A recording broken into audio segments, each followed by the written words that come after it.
change the weather. Heads are falling, we are stalling. Lift 'em up, lift 'em to a place above, 'cause we are not done.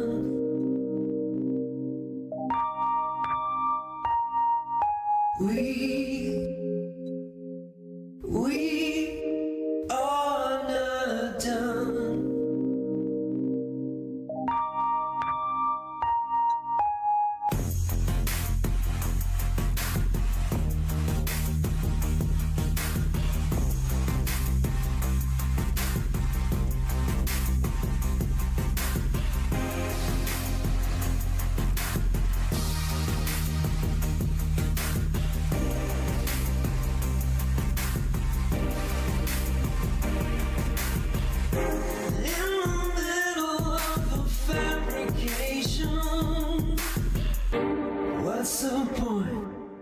What's the point of being so direct? At the bottom, now you've got 'em. Don't be less, don't forget that you are blessed, 'cause we are not done.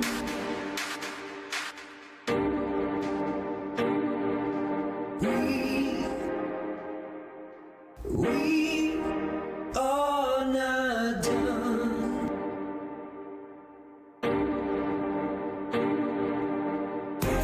No one's ever gonna save your heart from itself. Only you can change the weather.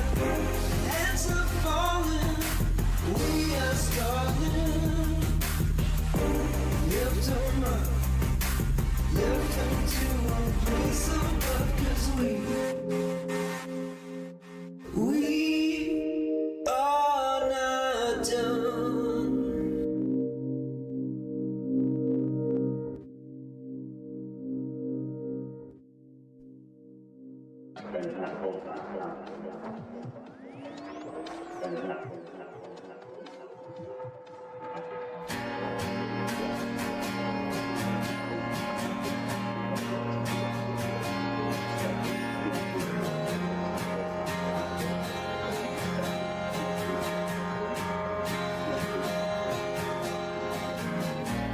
I noticed that the pour is weak. I wonder if it's time for me to leave. But I don't feel like being alone once again. Some rest, the kind you only get next to someone else who sees the beautifulness. The doors are closing, but there's some of us still hoping for a chance to break a heart, even if it's just our own. Will no one take us by the hand and lead us to this cruel promised land? Oh,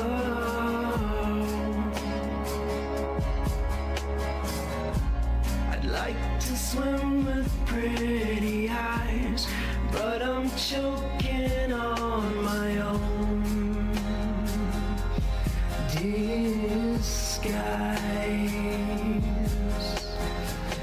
Why can't I be what someone needs tonight?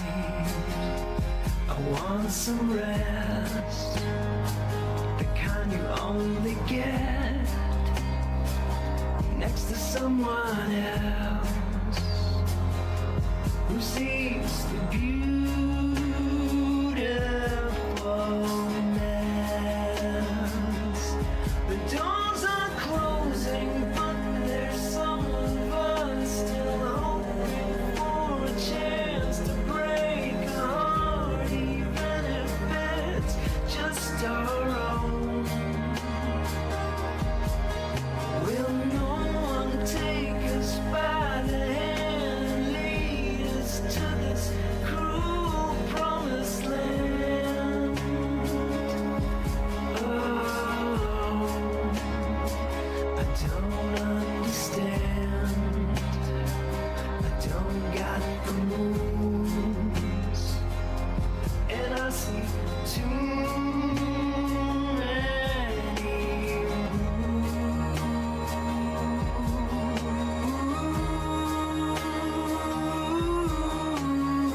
sees the beautifulness.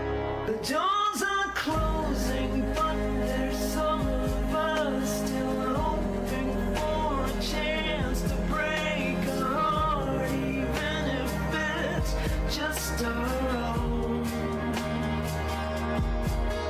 Will no one take us by the hand and lead us to this cruel promised land?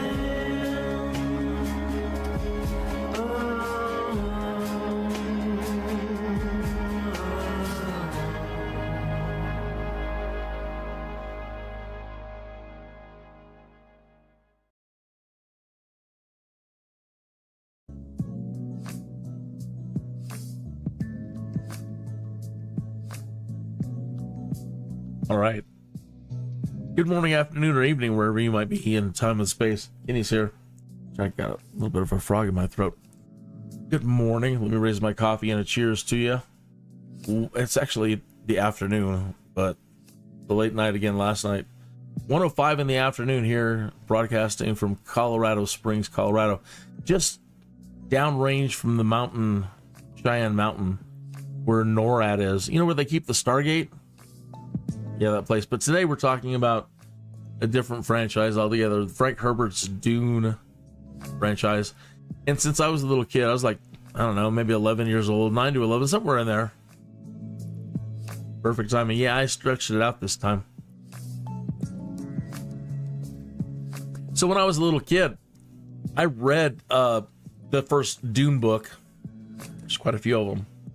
And fascinated by the description of this flying vehicle called the Ornithopter. And then when other people like David Lynch started making the movies, like in the 80s, the David Lynch version, and then Sci-Fi did one, and then the latest one. Well, up until this point, they have not, well, in the 80s, the David Lynch one, when they showed the Ornithopter, although it looked really cool, it didn't have any moving wings. And then in the Sci-Fi television show version, I don't recall, but I mean, obviously it didn't make an impression on me because I don't recall how their version looked, and that was around the year 2000. All right, so this latest movie comes out, and they just nailed it.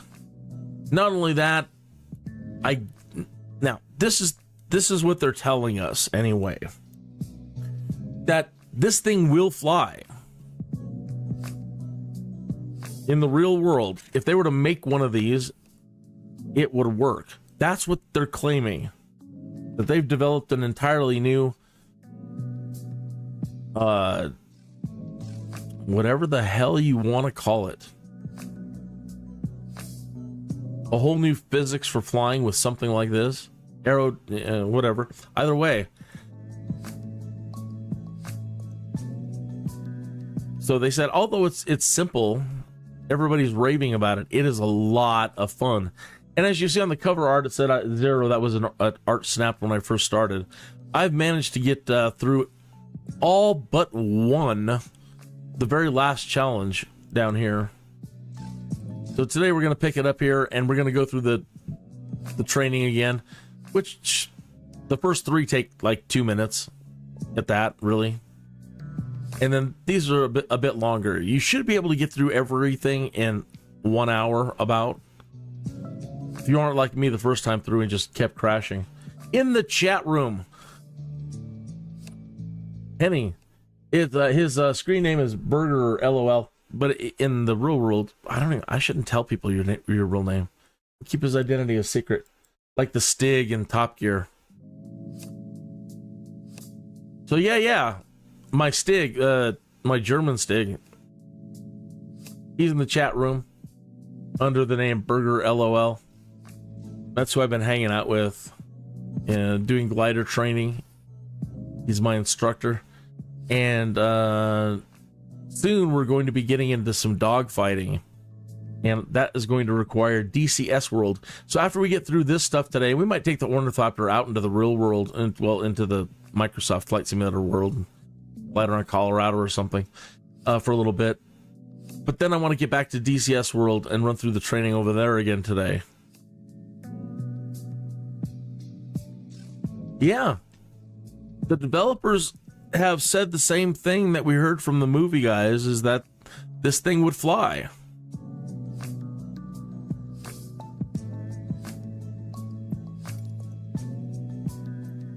All right, so I've managed to get 2 A scores on the first 2.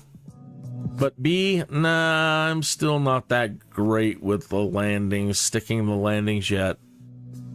And then the challenges, wow, some of them are pretty darn tricky.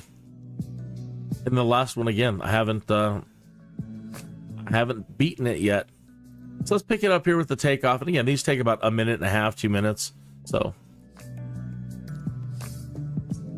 maybe a bit longer if you're going through the first time. Oh, real quick. The first thing on the list to do today, which I can do in here. He's saying this is your attitude indicator. Okay, you have your start engine here. Above that, you got your battery.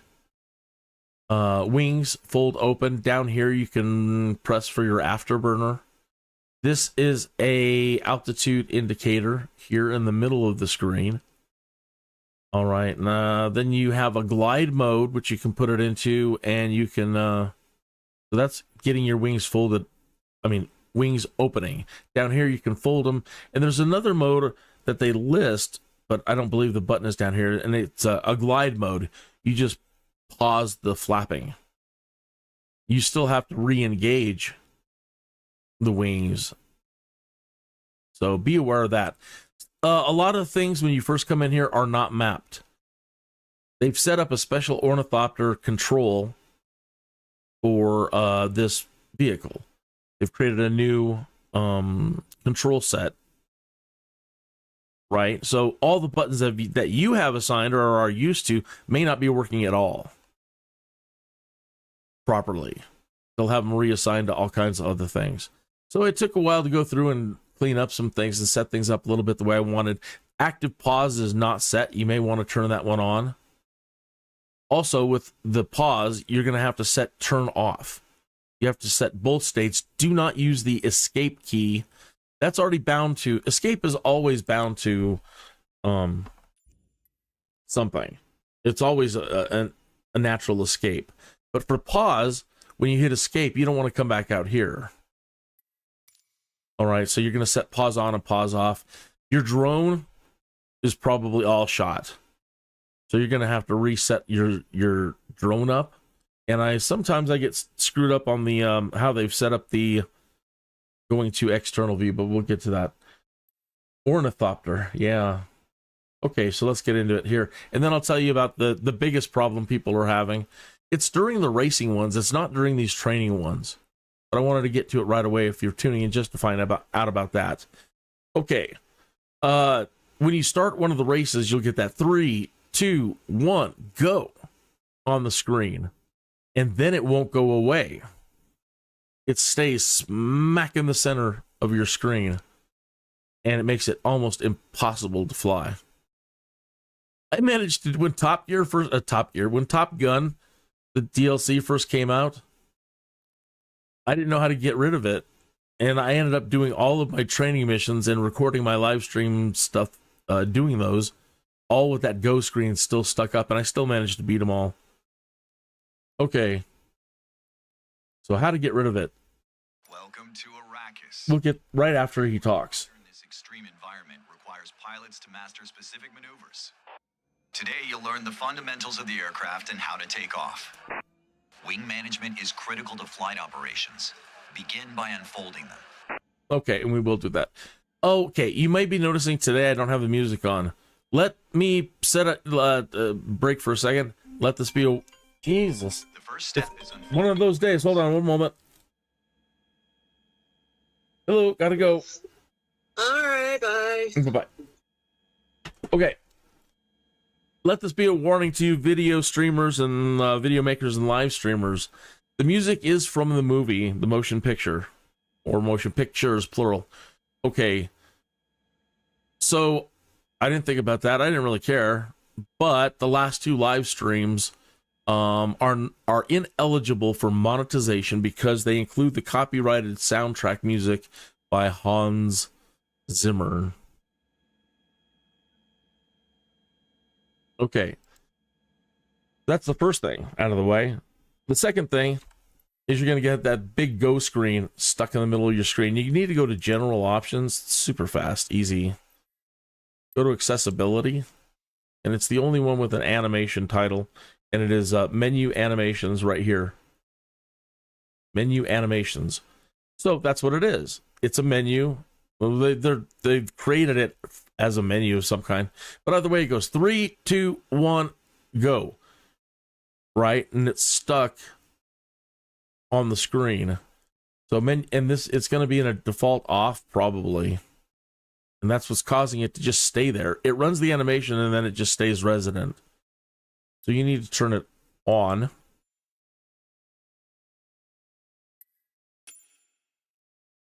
Okay. And you're all set. That's it. That's all there was to that. How simple, right? Okay. Your drone view might not be set to the right key. I want to show you the wings unfolding now. And that they've set it up as a button on your joystick. For me, it's button 9. 9. Am I in pause?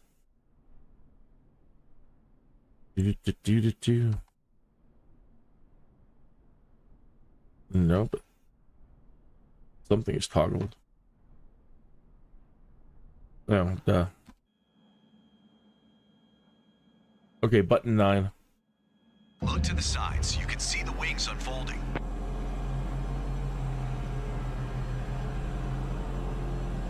Now, start the engine to get the wings flapping and take to the skies.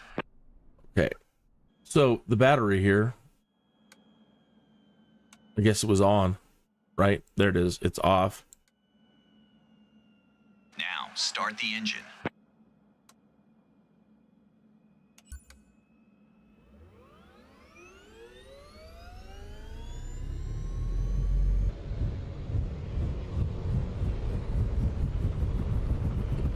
Isn't that crazy? People are loving it. I'm loving it. I love it. And it really Excellent. has made me think about how I approach helicopters now. Because you have to fly this thing fast. Right? That's what they're going to emphasize from here on out. Is balls out, pardon my language. They want you to fly this thing as fast as possible at all times.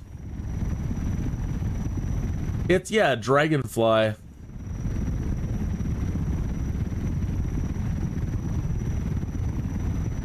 Yeah, I don't know. All right, so they wanted us to lift off now. Oh, yes. Lift off, lift your gear. You have to be in, let me go to external view. Oh.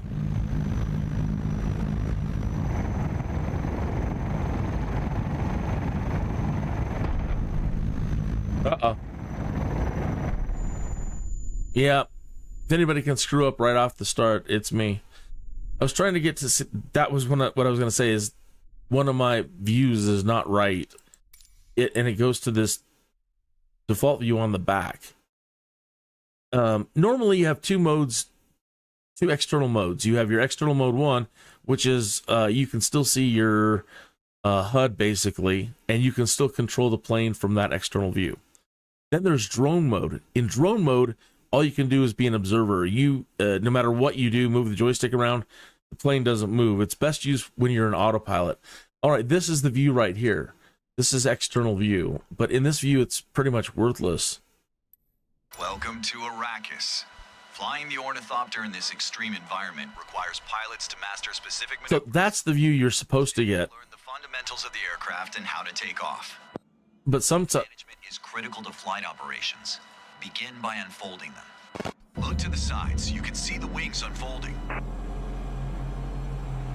okay, so sometimes you don't get this view right here. The engine to get the wings flapping and take to the skies. And you get that close-up view, which is kind of screwed up. You can't do anything in that view.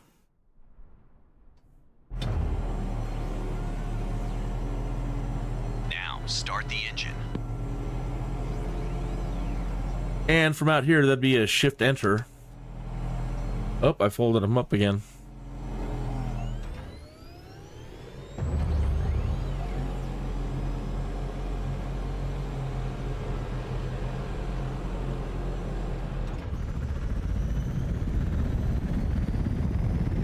Now, I'm not really good at flying it in this view, Systems are ready to go. but it's nice to see. I'll do my best. Take some time to see how the Ornithopter handles in the air. Increasing power generates lift, allowing the Ornithopter to rise off the ground. Pitching the nose down moves the Ornithopter forward, and pitching the nose up moves it backwards. Activating the afterburner is a great way to gain an extra speed boost when needed. Use it carefully though, you only have a limited supply. On Arrakis, you never know what to expect. You might want to save your afterburner for when you really need it. You're ready to lift off. Increase power to the max and get off the ground. As you're ascending, retract your landing gear and pitch your nose down. Activate the afterburner.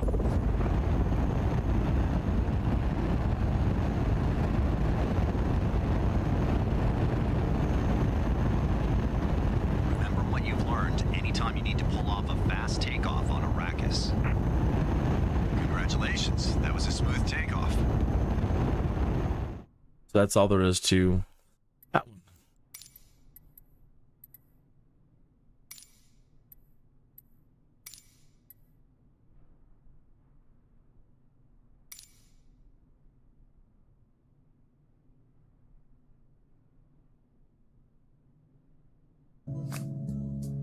Bump, bump, bump. You said it's basically a fly on steroids. Yep, a dragonfly. I don't know. I don't know. They're claiming the aerodynamics will work, so I don't know. If they're just mimicking the dragonfly.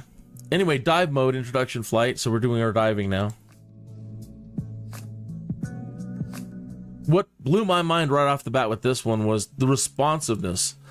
So the speed at which you tuck your wings, and then you're like, oh my God, I'm falling too fast. There's no way I'm going to be able to deploy these wings fast enough. And they deploy so fast. It's a trip. Okay, so here we go.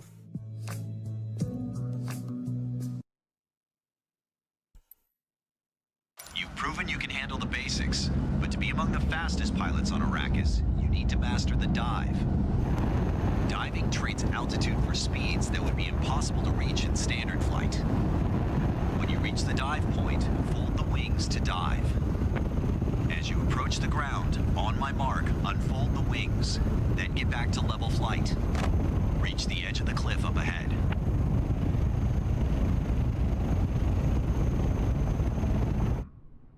In this case, they have dive bound to my 1, 2, 3, 4, 5, 6, my 8 key.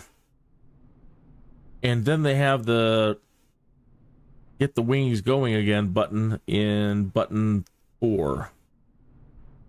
Same with glide mode. Pressing button 4 will return the wings to active mode. Okay, here we go. Activate dive mode. Now dive down. Unfold your wings. Pull back on the handles.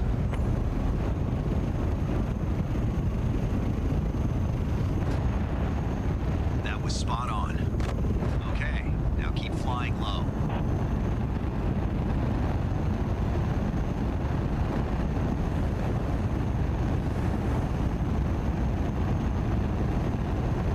That maneuver is critical to become the fastest pilot in the desert. You mastered the dive. All right.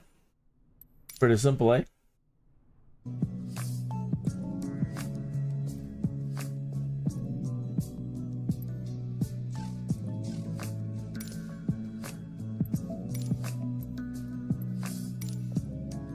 Landing. Okay, he does say that this altimeter does work and the speed indicator does work, but it takes a little getting used to. Give it a minute or two. If you understand how the one in the real world works, you'll get it.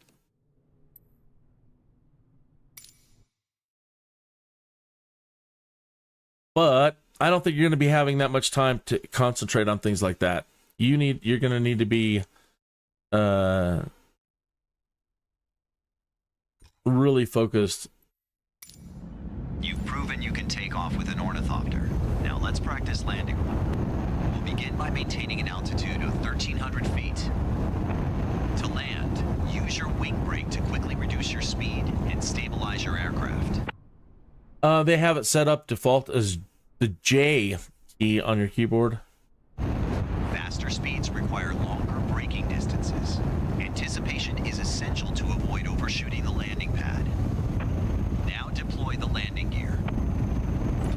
On my mark, use your wing brake to reduce speed as you approach the landing pad. If your speed is too high, pitch the nose up to come to a complete stop. Finally, to ensure a smooth landing, return to a level attitude and apply the wing brake just before touching down.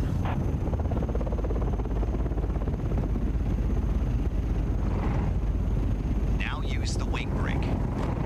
Manage your speed with the wing brake to keep the landing pad centered.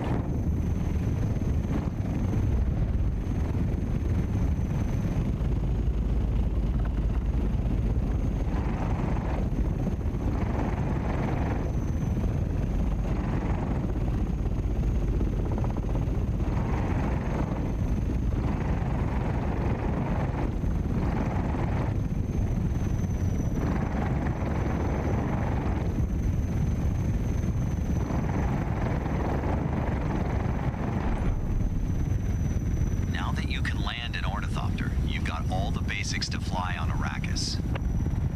Good landings will come with practice. Keep trying and you'll improve.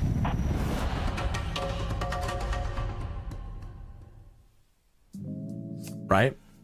So I gotta see on that one. We're not going fast enough. Let's see what they say. What was the criteria? Touchdown as fast as possible. Yeah, I was slow there.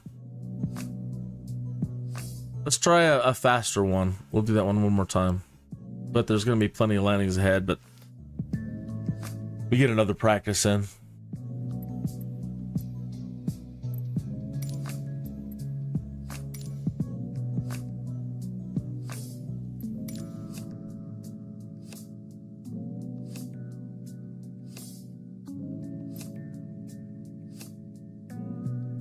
Okay.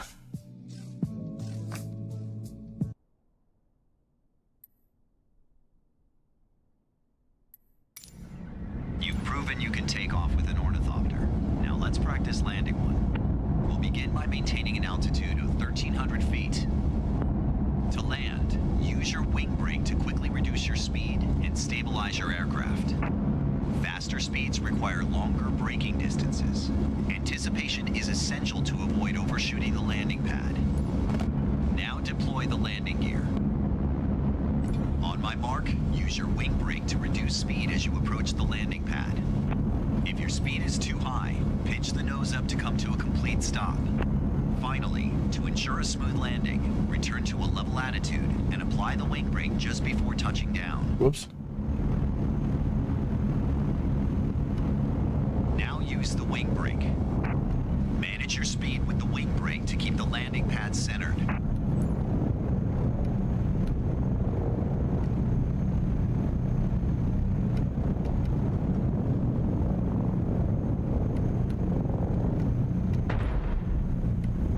Now that you can land an ornithopter, you've got all the basics to fly on Arrakis. You need more practice, but you're almost there. So I did not maintain my altitude good enough in that one, but you get the idea.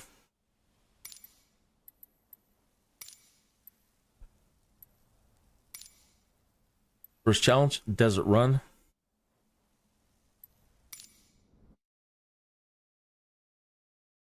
Isn't that pretty? That is a beautiful screenshot right there.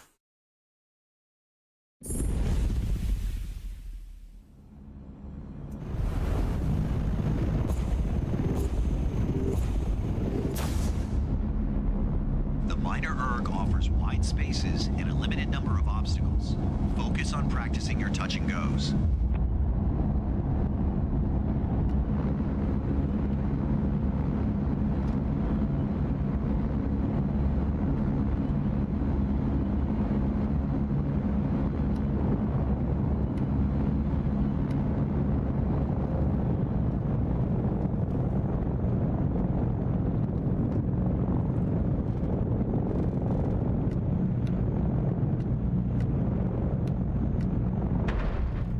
Just 2 more landing pads to go. Keep it steady.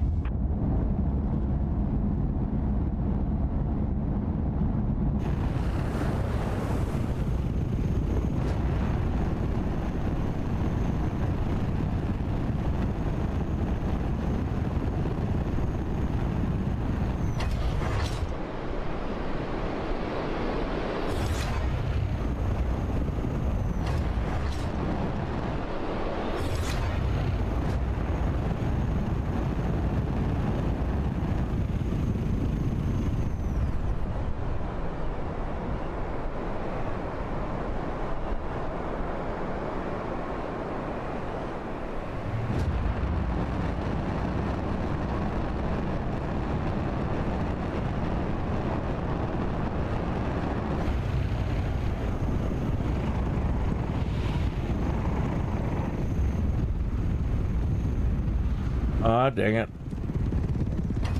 Oop.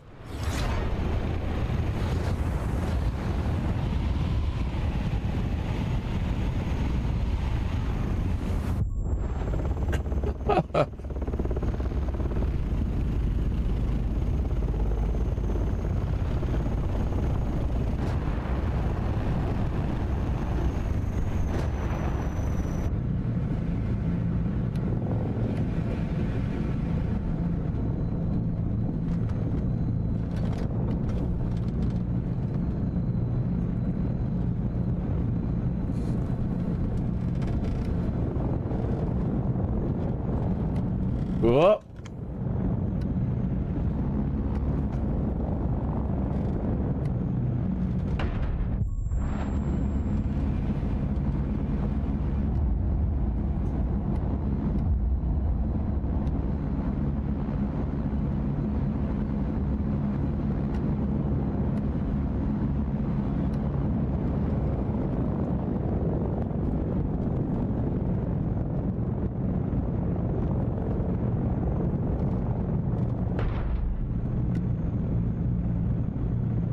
Okay.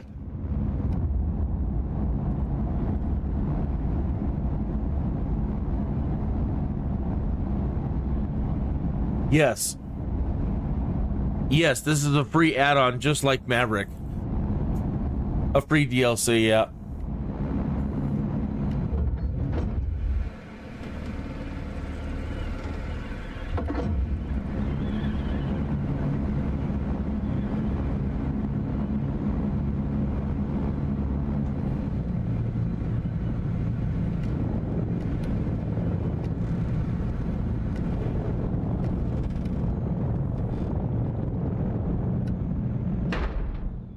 Using the wing brake isn't as easy as it looks.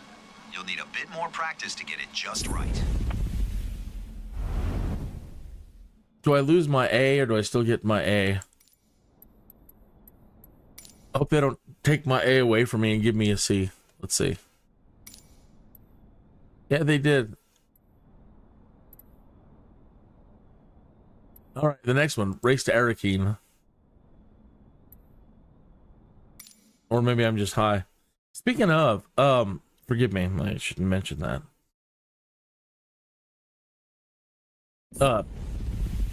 We'll do it after this, the smoke break.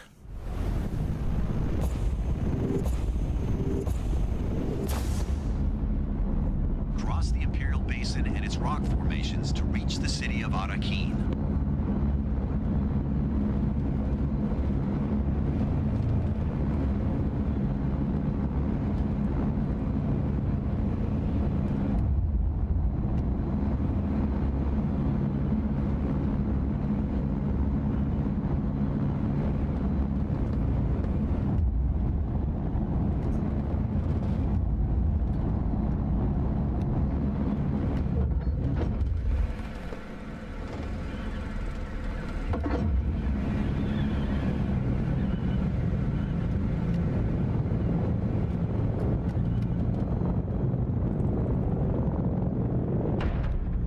Stay focused. It's not over yet.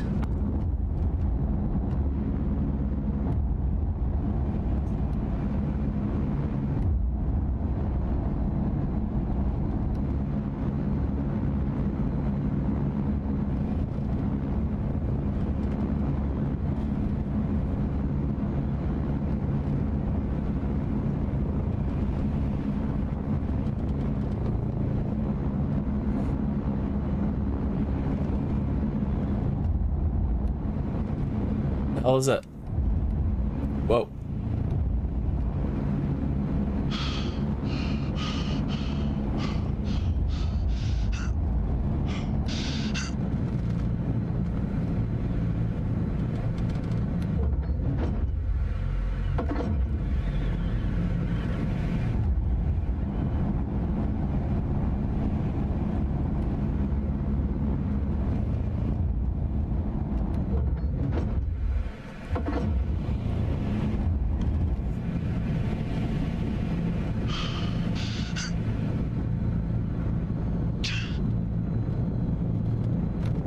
Dang it, he beat me. You're racing this guy named Ghost.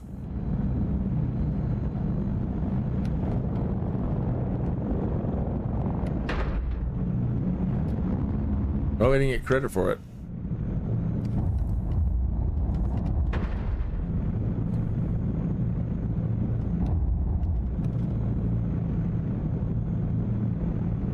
Huh. He didn't say anything.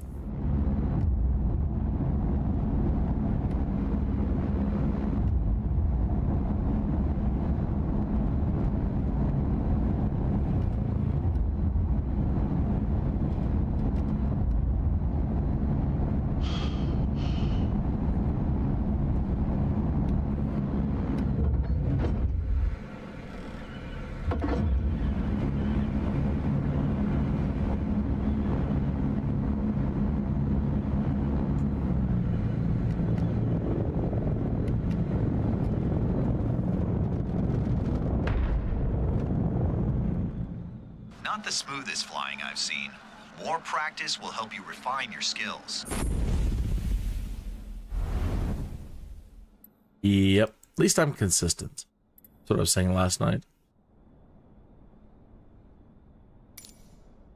You guys are getting faster up in the what do we call it? The leaderboard. Mountain dive.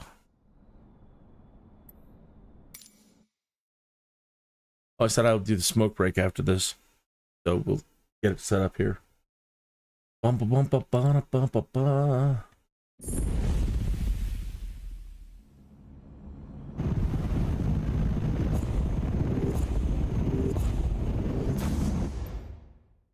Okay. I don't want this one on. I want that one on, and I need to switch to this. It's time for the smoke break. And the smoke break brought to you by the Great Green Felicium growers of the Orion Sector Block, guild number 420. Hey, we're back out in space again. And that works. You're listening to Kineas or watching Kineas on YouTube. And again, smoke break. So smoke if you got him. We'll be right back after the song from Arthur Yoria. One is We Are Not Done.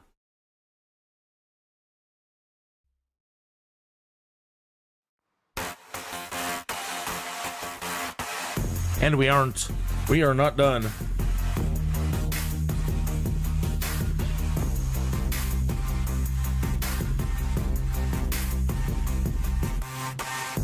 No one's ever gonna save your heart from itself.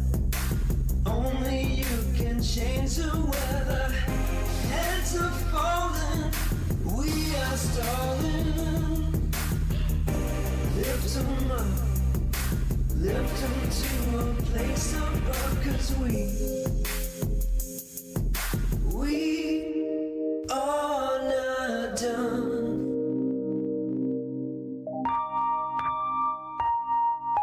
We are not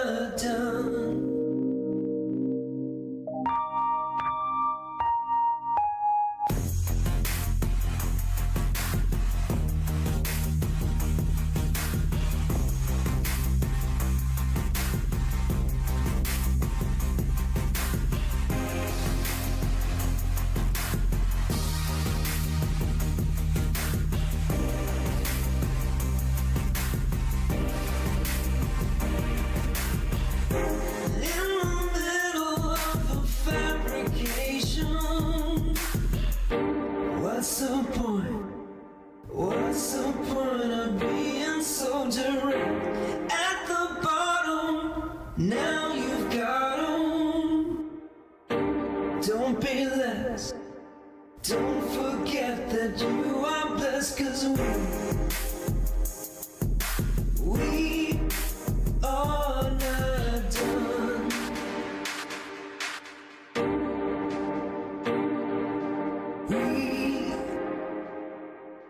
We are not done.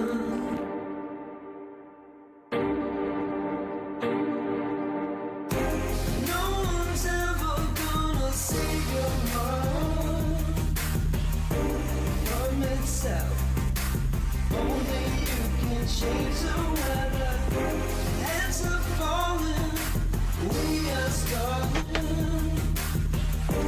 Lift 'em up, lift 'em to a place above, 'cause we are not done.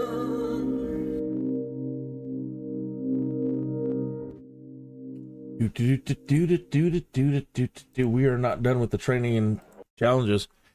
Yeah, I was typing in the chat room right there. Looks like DCX looks very advanced due to so many controller kinds, types. Yeah.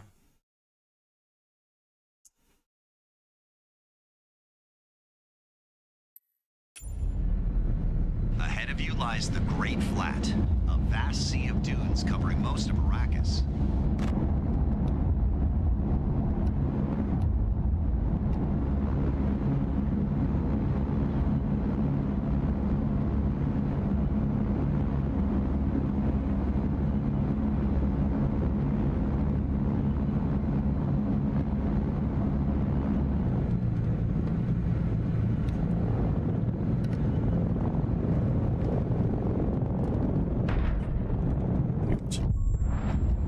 Shoot. And Ghost is one again. I don't know that we can catch him. At this point, he's taken off.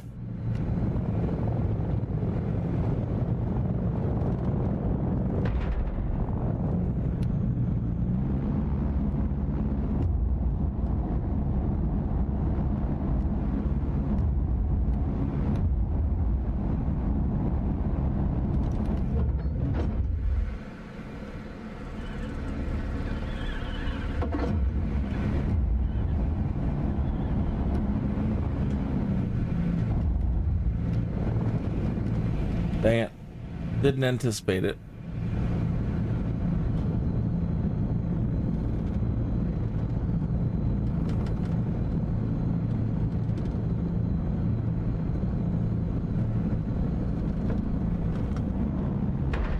Kaboom! Ah, we get to do our dive again. Oh, no, we don't.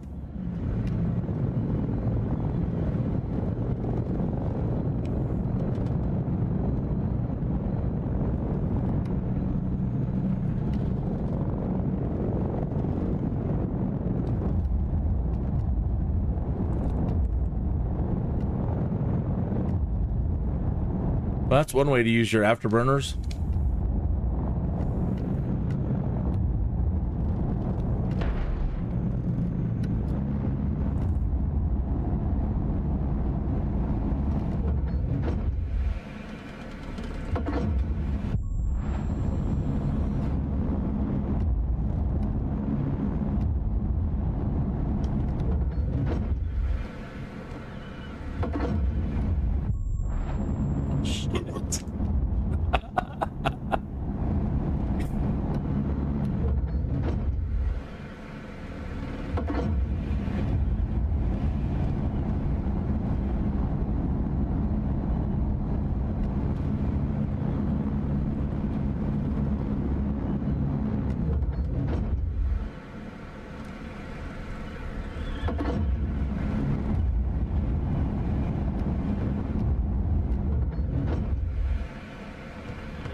Using the wing brake isn't as easy as it looks. Nope.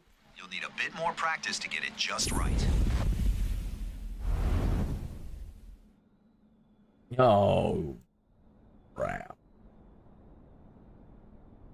It sure was. Sorry, folks.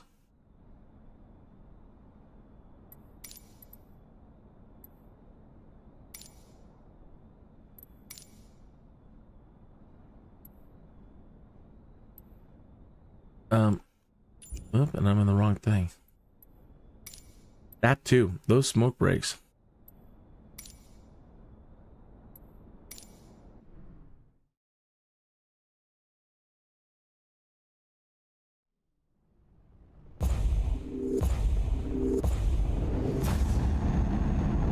Ahead of you lies the Great Flat, a vast sea of dunes covering most of Arrakis.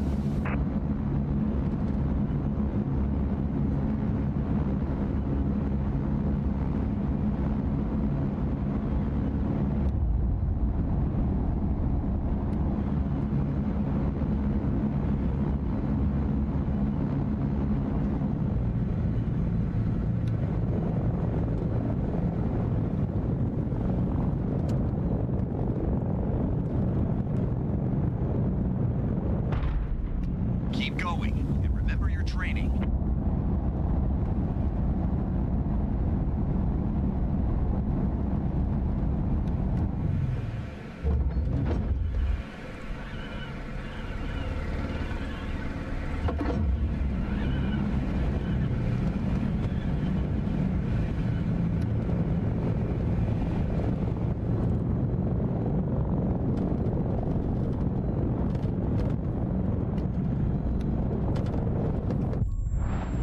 Yeah. Ghost is already there.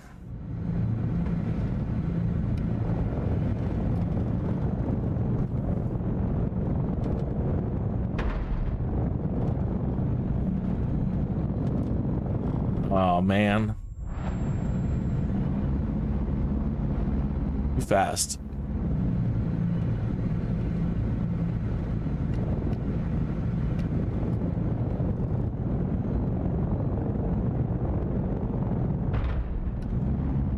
Keep going, and remember your training.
Dang it, I keep doing it over and over again. I got to figure out a better, it seems natural, whatever it is, my eyes, whatever.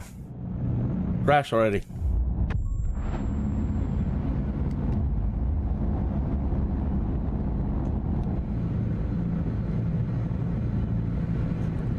Better aiming point.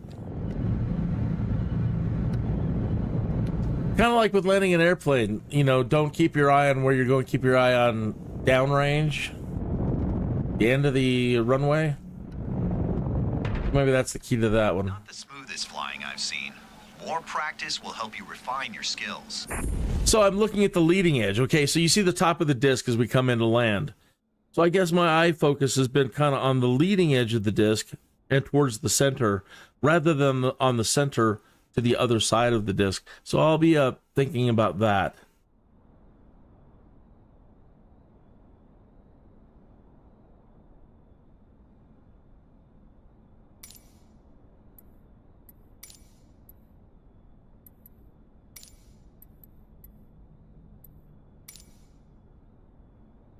Still can't manage to get beyond the sea yet.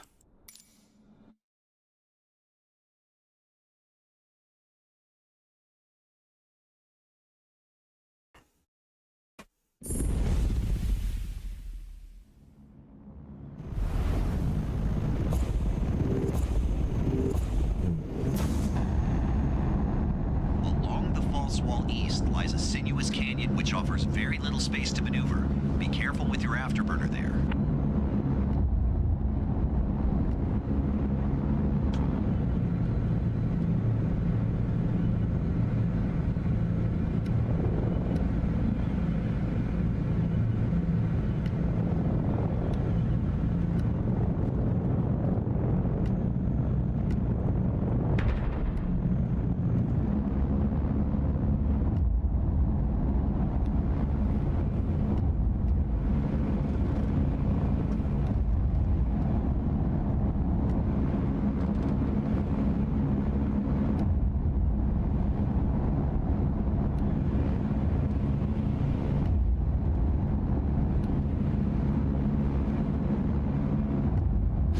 Where is it?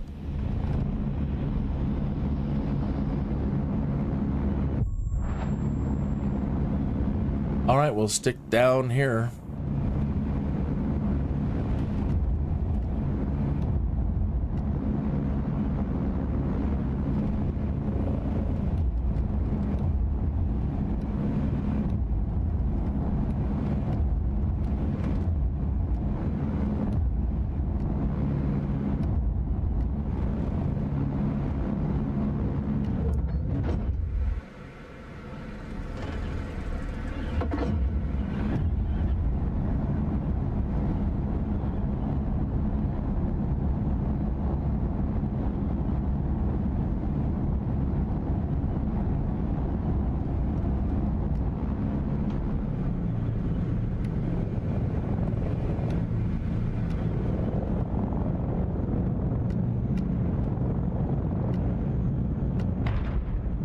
You're almost there.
Manage your afterburner more carefully. Use it mainly during takeoffs for better acceleration. Looks like it crashed a couple of times. Oh, I understand that.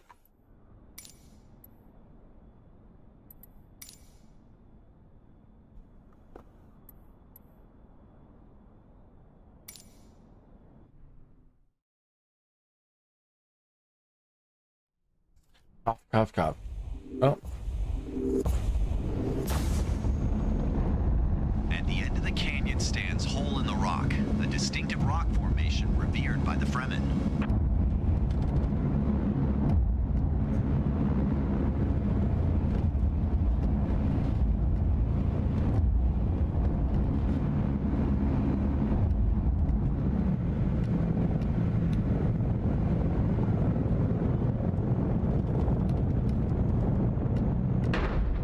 Keep going, and remember your training.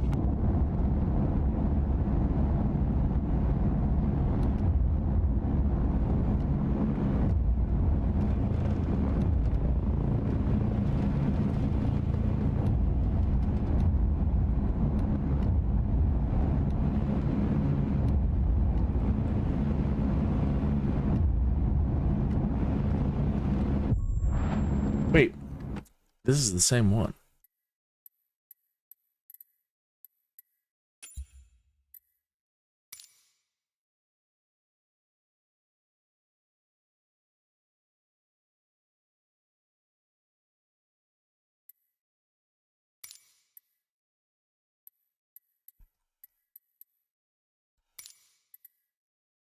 Okay. We're in Canyon Rush. This one is really, really tight. And good luck. This one is one of the ones you're going to have to do over and over and over and over to really get it mapped in your head. And some of these corners are really, really difficult.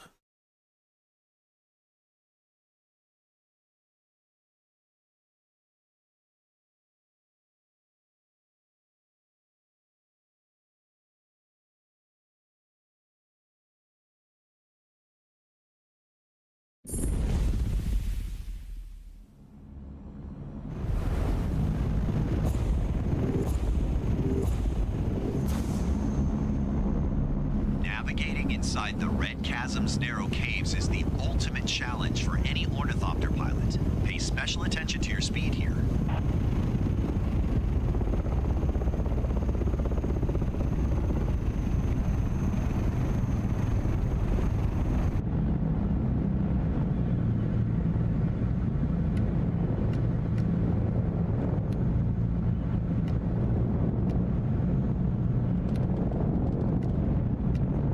I'm not worried about goes, just completing it.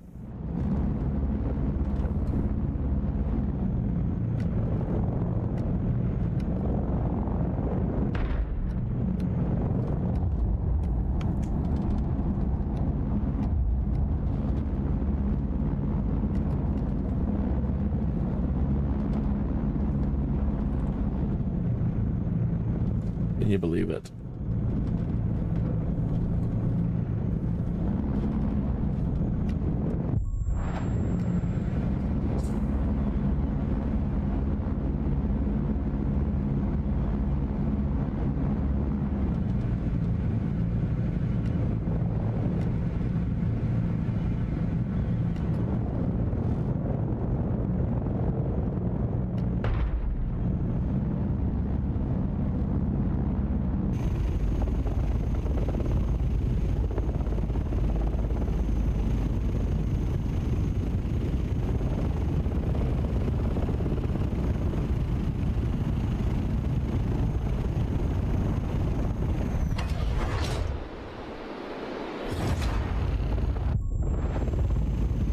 You can make it through it without doing that. It just seems that if you're gonna try to go fast, it might be a good habit to try to be prepared to do that.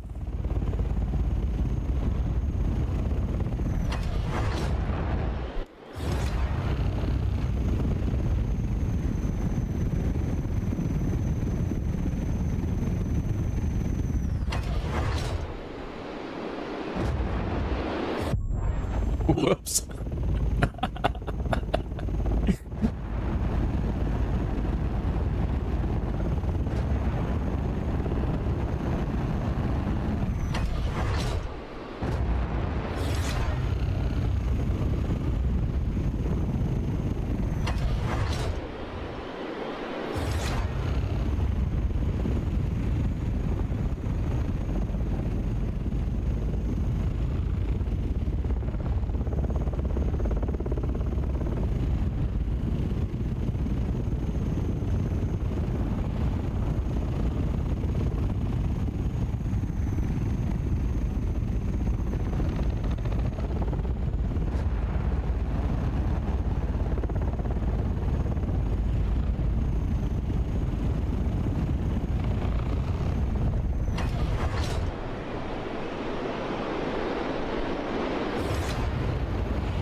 Oh, I went too high. I was really gonna try to dive that one.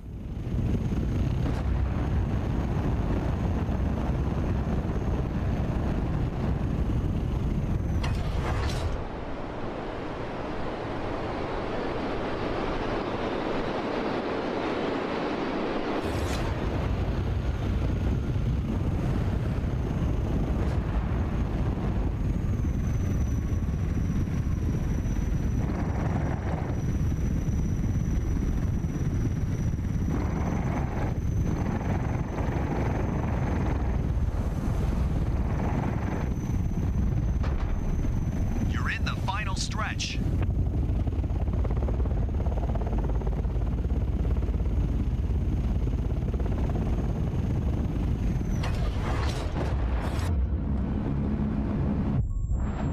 Yep, press the wrong thing.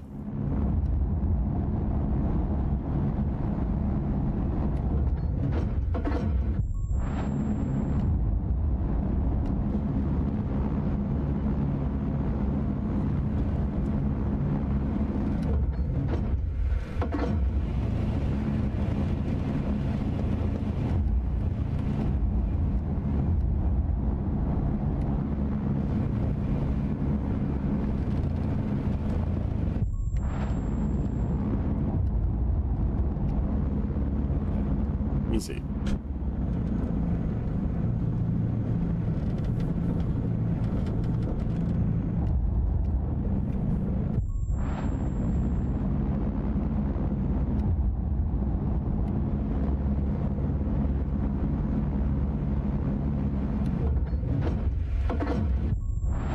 Oh, man.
Wrong timing on that.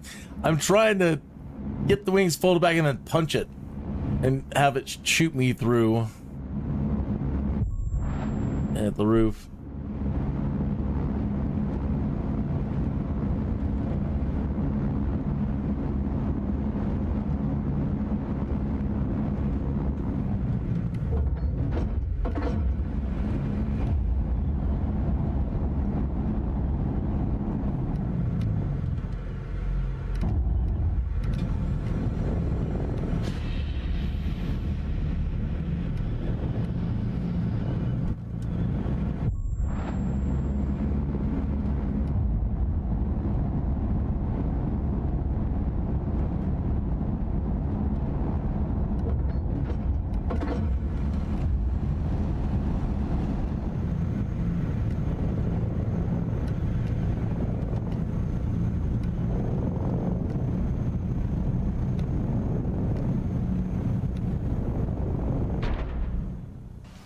Couple of mistakes today. Yep. But keep practicing and you'll reach your full potential.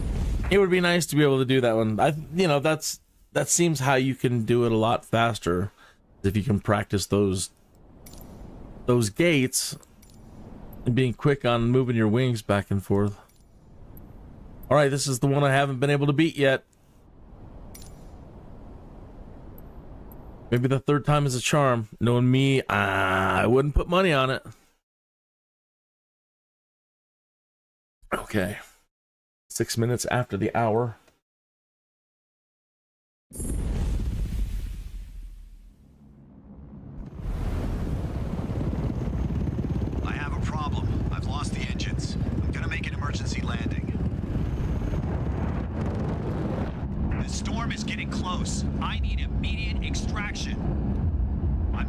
northwest of your position.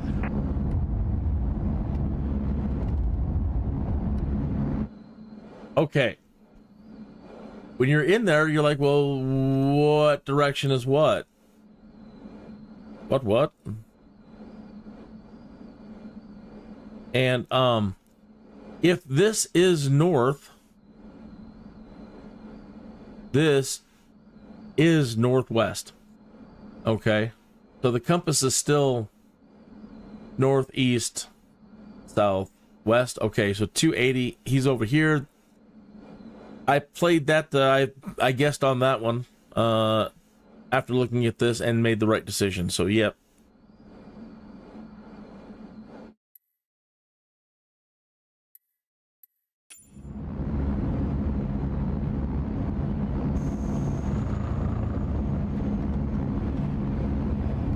What's this?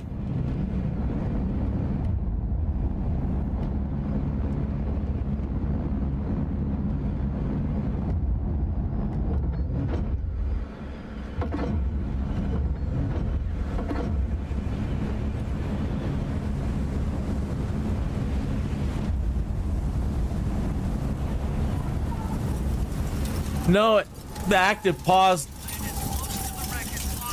when we were paused. It doesn't pause the storm.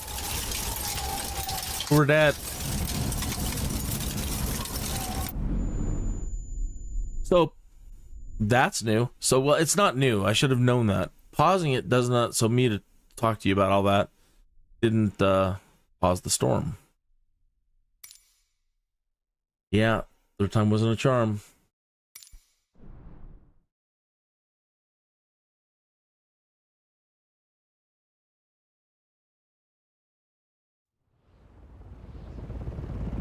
I have a problem. I've lost the engines. I'm gonna make an emergency landing. The storm is getting close. I need immediate extraction. I'm northwest of your position.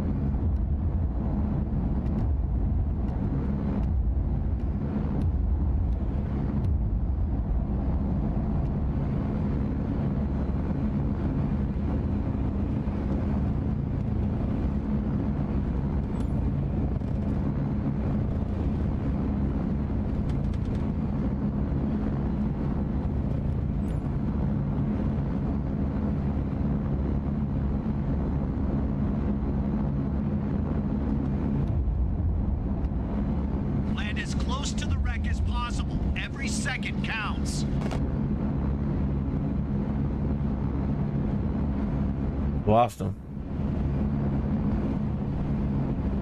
Oh no. Boom.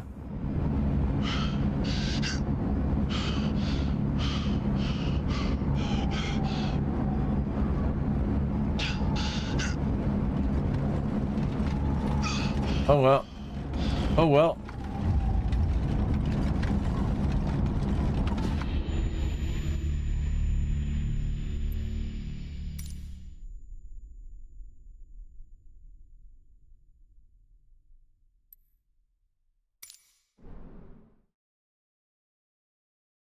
I lost track of them, as you can see.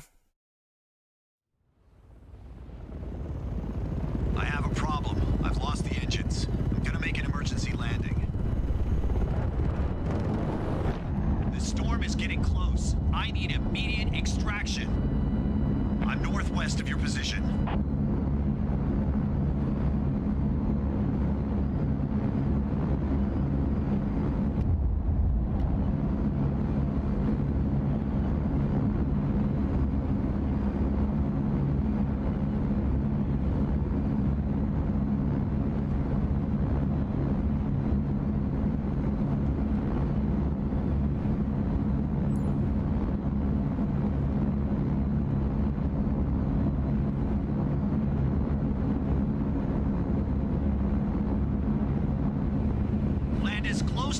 As possible. Every second counts.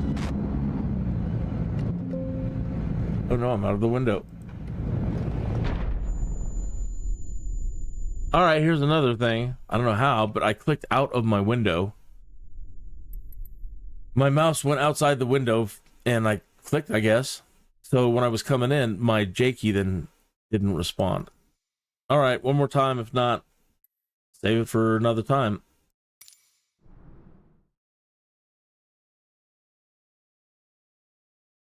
I should go around the rock, the last rock the other way.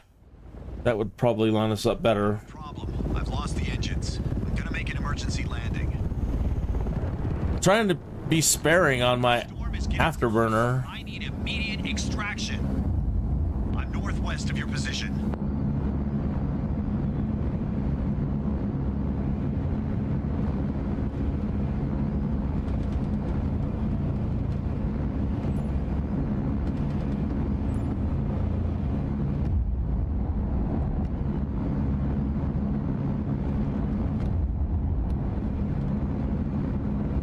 This rock. No.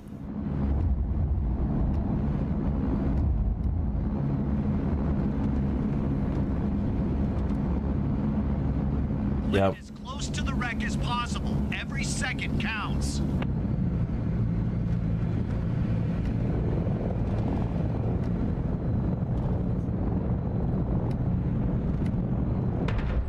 Too far away.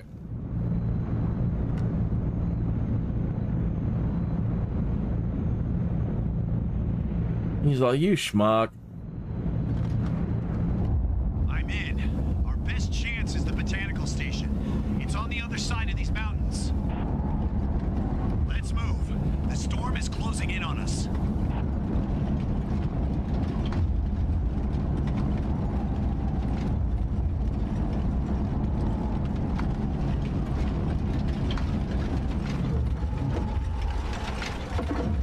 It's getting too close. Faster! Faster!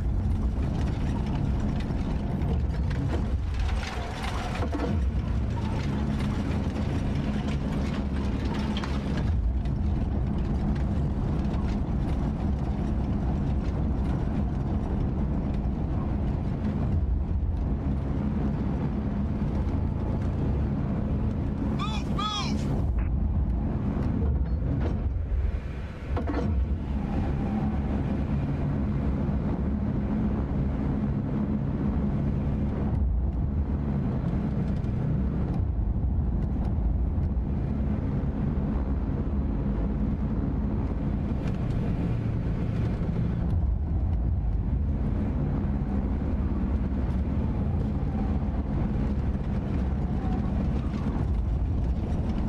Over there! Head to the station. It's our only chance. Oh, we were so close. That's the furthest we made it. Well, every day a little bit better. We'll end up getting B's on all those other ones. Eventually get A's. I did say I wanted to check it out in the real world real quick. So, I don't know, unless you can fly Arrakis in here.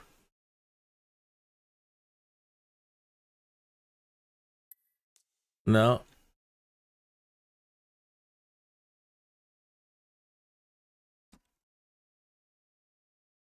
Nope.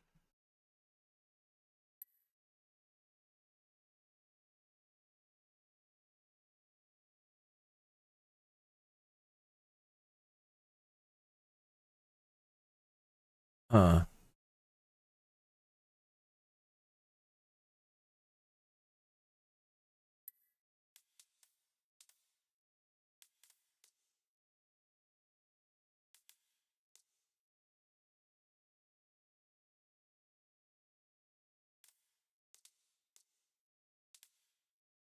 Hmm.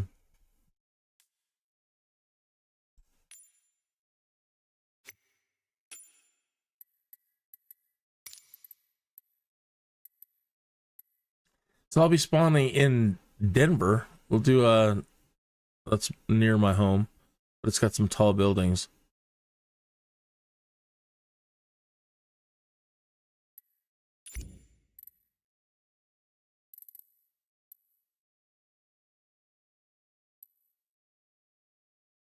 It's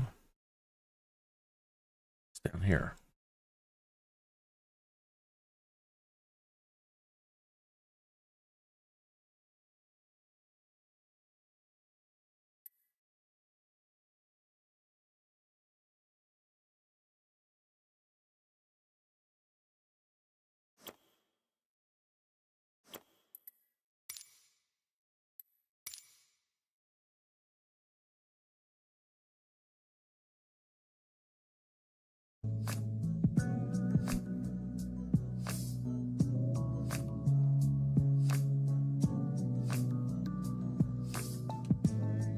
I think you're gonna love it.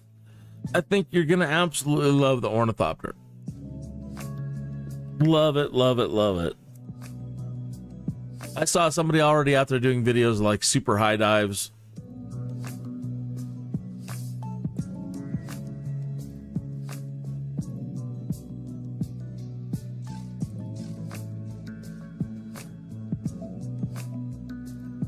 I wish you could change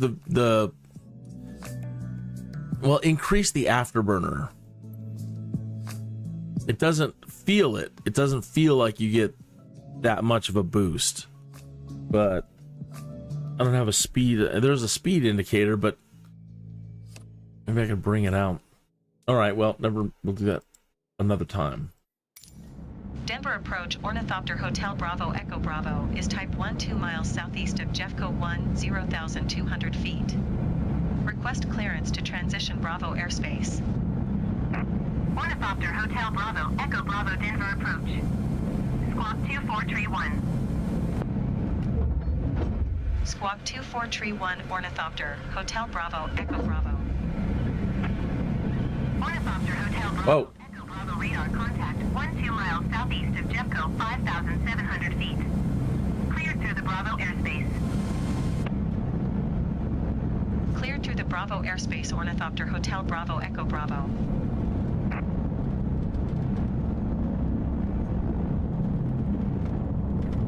Ornithopter Hotel Bravo Echo Bravo, you're leaving my airspace radar service. Terminated. Squawk 120. Whoa.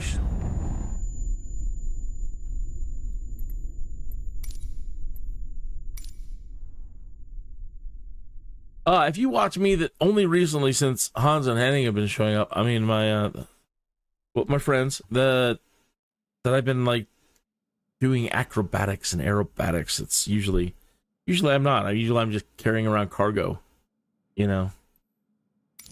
Denver approach Ornithopter Hotel Bravo Echo Bravo is type 1 2 miles. I guess what I'm trying to say is Jeffco 10,200. this is quite adventurous for me. Clearance to transition Bravo airspace. Ornithopter Hotel Bravo Echo Bravo Denver approach. Squawk 6706. Squawk 6706 Ornithopter Hotel Bravo Echo Bravo. Ornithopter Hotel Bravo Echo Bravo radar contact 1 mile southeast of Jeffco 7000. Not enough.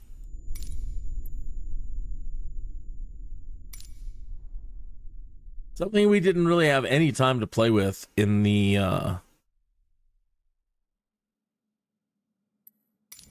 challenges. Ornithopter Hotel Bravo Echo Bravo is type 1 2 miles south. Well, where is it? 0,200 feet. Request clearance to transition Bravo airspace. Either that one. Glide. Echo Bravo Denver approach. Squawk 4376. Squawk 4376 Ornithopter Hotel Bravo Echo Bravo. Ornithopter Hotel Bravo Echo Bravo radar contact 9 miles southeast of Jeffco 8,700 feet. Cleared through the Bravo airspace. Maintain on navigation. Nope.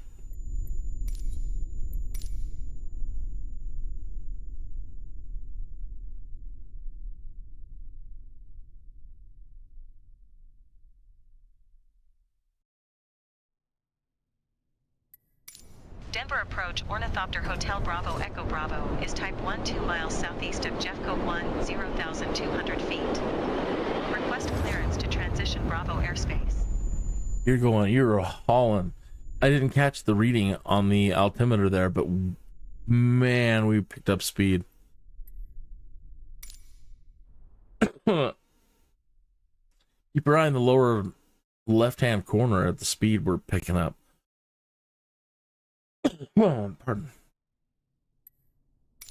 Denver approach Ornithopter Hotel Bravo Echo Bravo. So we're 274 knots. 10,200 feet.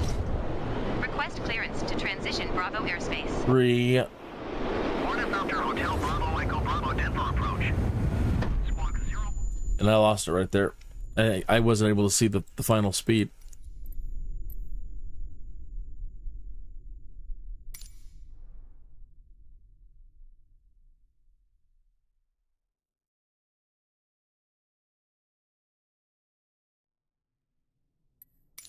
Denver approach Ornithopter Hotel Bravo Echo Bravo is type 1 2 miles southeast of Jeffco 3, 10,200 feet. 5. Request clearance to transition Bravo airspace. Ornithopter Hotel Bravo Echo Bravo Denver approach. Squawk 110 tree. Squawk 110 tree Ornithopter Hotel Bravo Echo Bravo. Ornithopter Hotel Bravo Echo Bravo radar contact 10 miles southeast of Jeffco 5,700 feet. Cleared through the Bravo airspace. Cleared through the Bravo airspace Ornithopter Hotel Bravo Echo Bravo. Ornithopter Hotel Bravo Echo Bravo, you're leaving my airspace radar service. Terminated. Squawk 1200. Frequency change approved. Squawk 1200. Frequency change approved Ornithopter Hotel Bravo Echo Bravo. Denver approach Ornithopter Hotel Bravo Echo Bravo is type 1 mile southeast of Jeffco 5,300 feet. Request flight following. Ornithopter Hotel Bravo Echo Bravo Denver approach. Squawk 2572.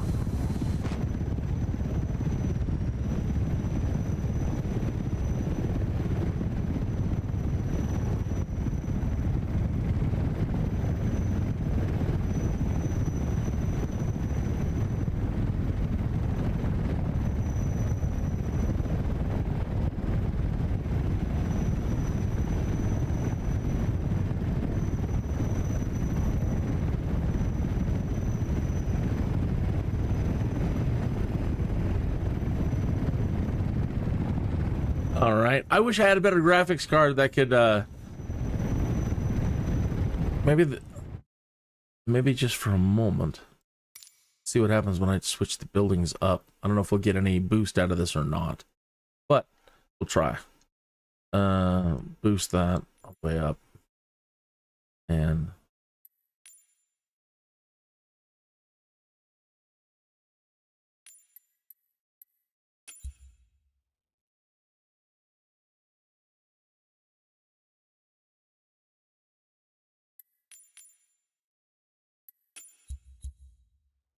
that one requires a restart. Well, we'll not worry about that. Then we'll get what we get.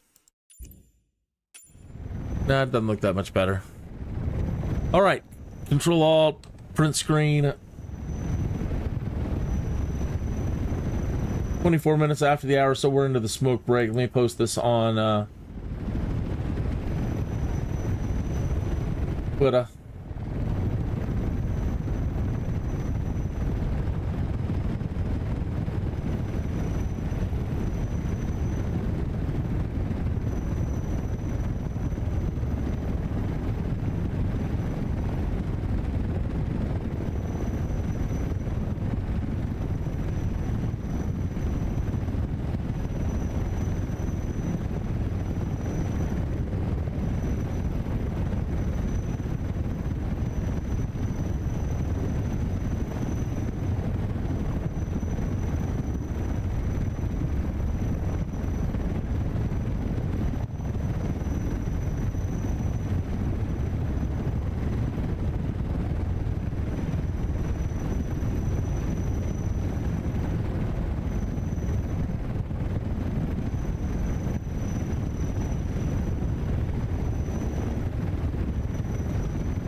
All right.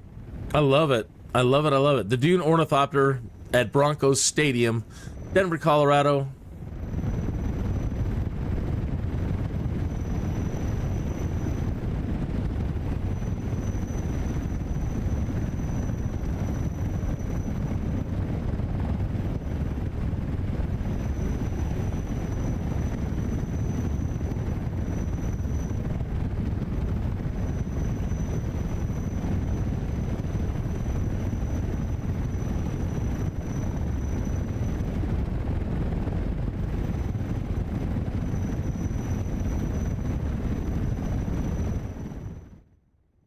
This smoke break brought to you by the Great Green Felicium Growers, the Orion Sector Block, guild number 420. And our featured song of the day is We're Not Done by Arthur Yoria.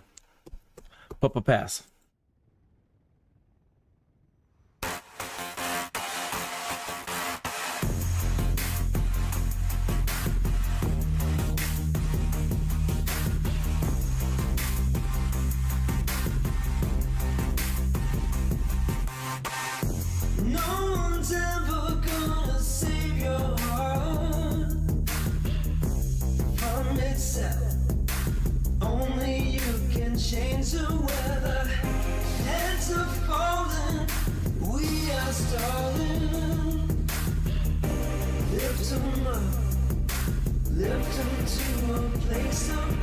'cause we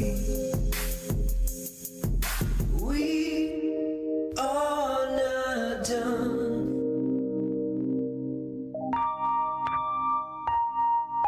We are not done.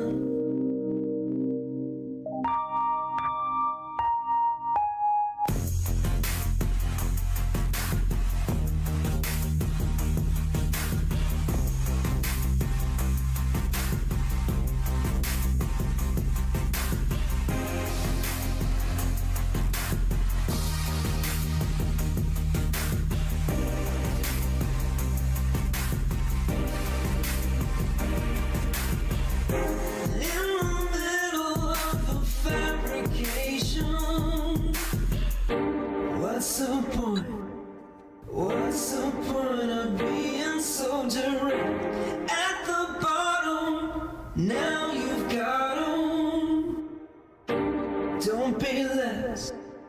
Don't forget that you are blessed, 'cause we are not done.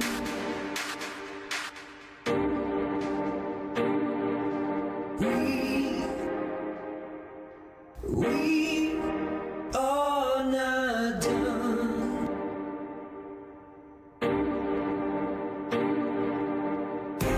No one's ever gonna save your heart from itself. Only you can change the weather. Heads are falling, we are stalling. Lift 'em up. Lift them to a place above, 'cause we are not done.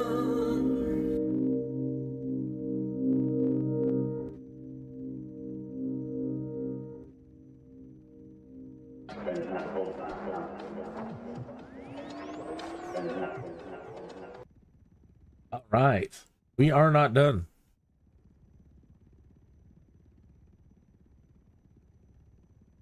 Ah, that was wonderful. That was wonderful. Hans, Burger Lol, have you loaded this yet? Or are you trying it out now? But that's it for Microsoft Flight Simulator for the day. Remember to go back and close this properly. Sometimes if you just close Microsoft Flight Simulator with using the X in the upper right hand corner, why, for whatever reason, I do not know, it will tell you didn't close properly and do you want to run it in safe mode. So I'm just into the habit now, always quitting to the desktop from the main menu and going through this, not just closing it. The last thing you want are any problems with your Microsoft Flight Simulator, because it, man, when stuff goes wrong, uninstalling and reinstalling, that could be the stuff of nightmares sometimes. All right. Next up on the agenda,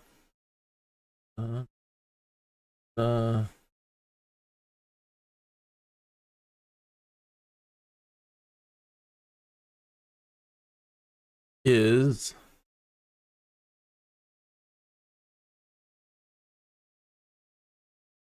DCS World.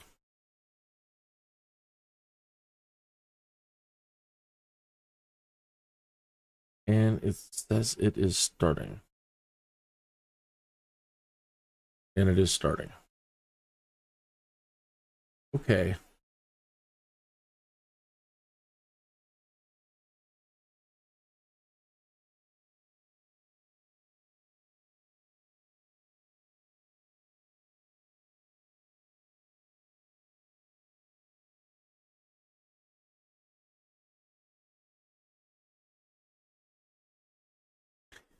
It'll come in once it loads past the splash screen here. I'm looking at 15 years of DCS loading screen.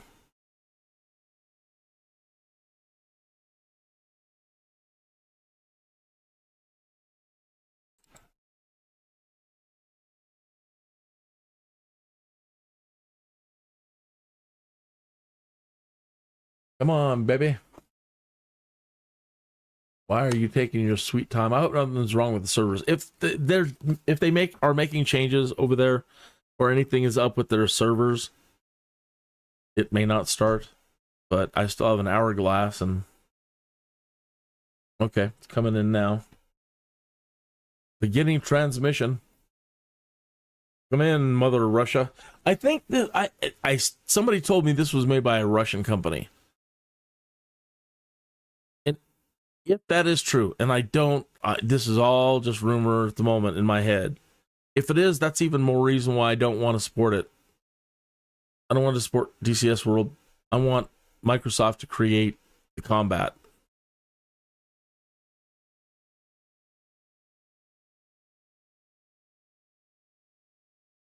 Still waiting on DCS World to pop up.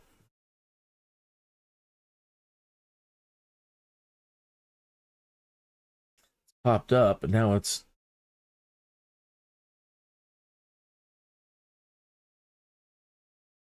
not stretched right.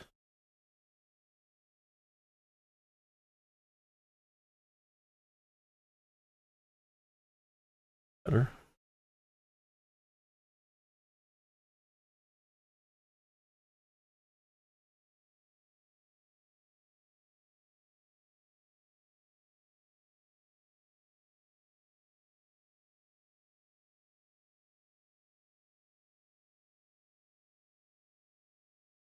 Okay. So, I have successfully now beaten the two A10s. Not every time. It's not consistent in any way. I'll win one here and there, and then I'll just die horribly for the next hour. And then I might get one or two. I might get them, one, or then get shot down, and sometimes I can get two. But I've been spending way more time concentrating on just one aspect of dogfighting. 2.5. Okay. So the first one is speeds. But in speed, then there's like 3 subheadings. In speed, it's your turning. So your speed, your turning rate, and your cornering. I'd never heard that term before described in an airplane. Your cornering speed. So I guess in a corner speed, you can actually make the plane turn really, really, really well. Okay. So the sweet spot I'm finding for that kind of cornering turn is right around 400. And that's what the HUD is displaying. Man, this is taking a sweet time loading today. Everything about it. I had this on the whole time. My little bed music.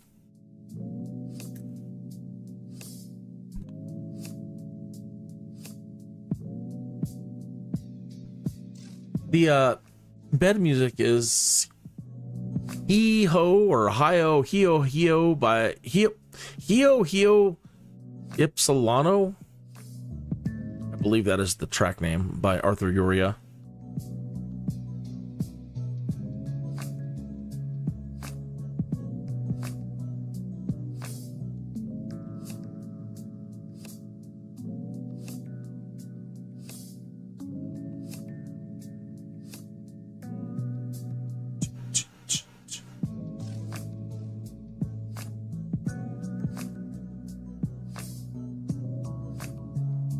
Did I stretch my screen? It seems so.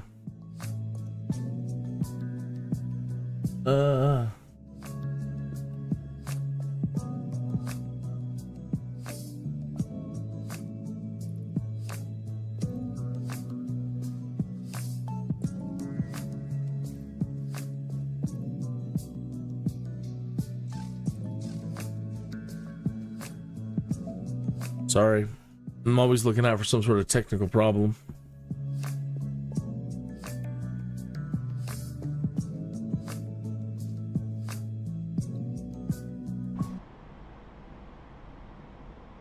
So we're doing about... Ahead are two A-10s coming directly at you. So... Use your R-60M and R-73 missiles to shoot them down.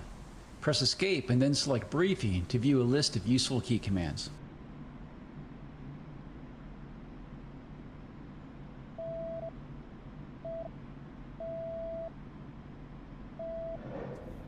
Dang it, shouldn't have taken the turn.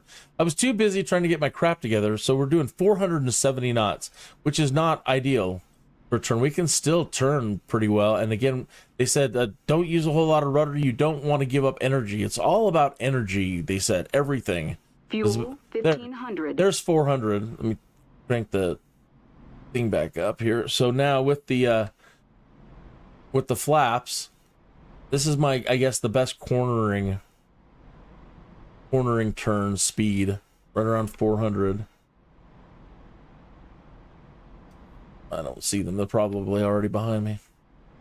Probably not.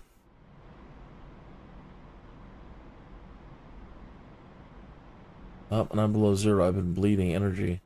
Not supposed to lose any altitude. There's one of them. And he's cornering pretty tightly too.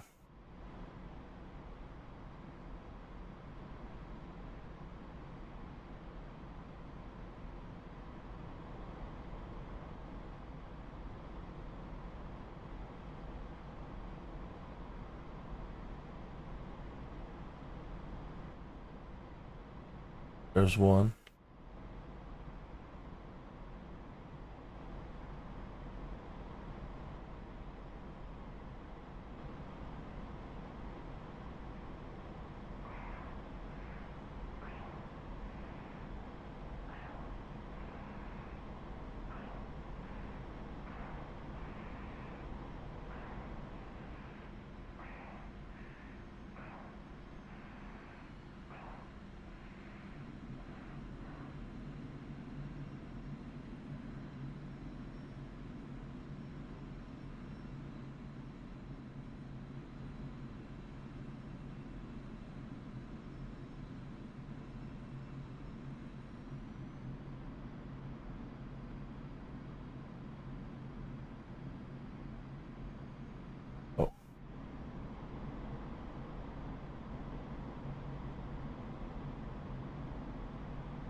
Can't believe they haven't killed me yet.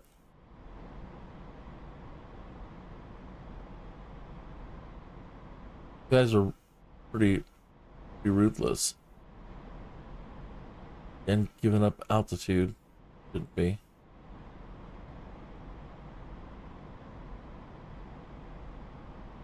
$430, $420. Get down.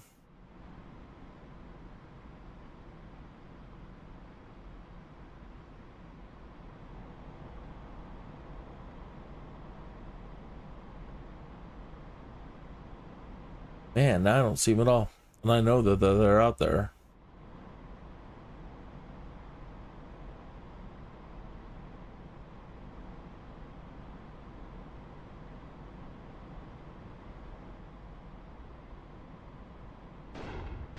Yeah, there they are.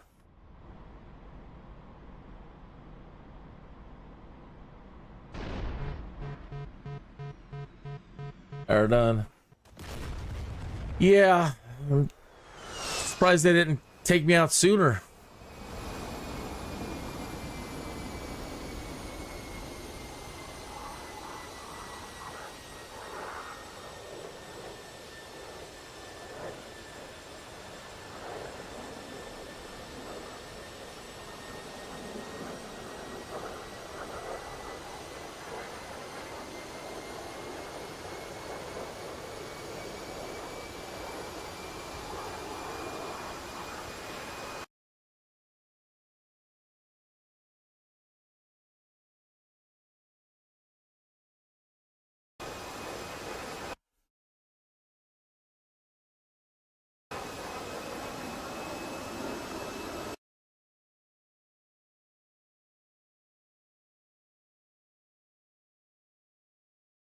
It'll be a lot faster this time.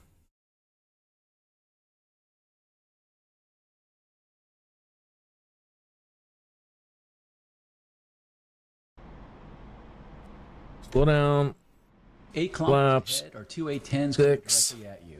Use your Goes R-60 down. and R-73 missiles to shoot them down. Press escape and then select briefing to view a list of useful key commands.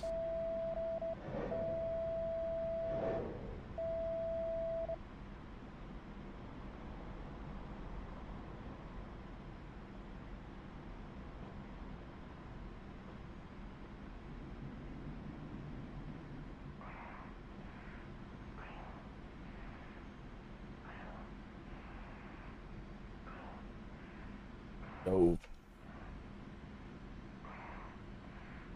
Fuel 1500.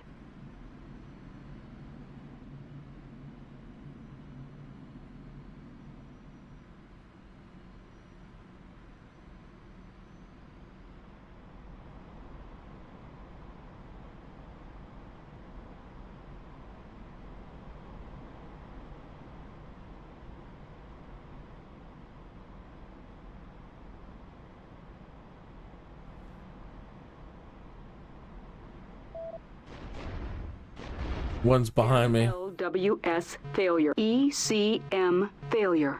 Hydraulics failure. MLWS failure. ECM failure. Hydraulics failure. MLWS failure. ECM failure. Hydraulics failure. MLWS failure. ECM failure. Hydraulics failure. Yeah. It is brutal. And these are the rookies.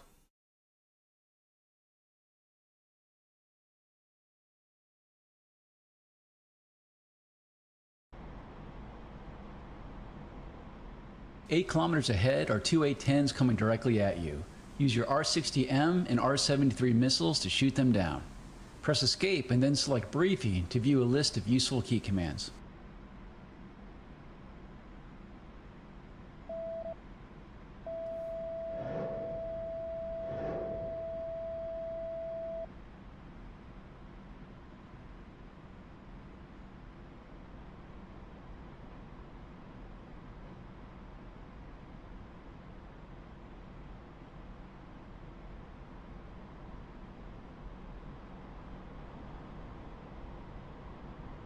Fuel 1500. Yeah, so he's got to climb. Where's this other dude?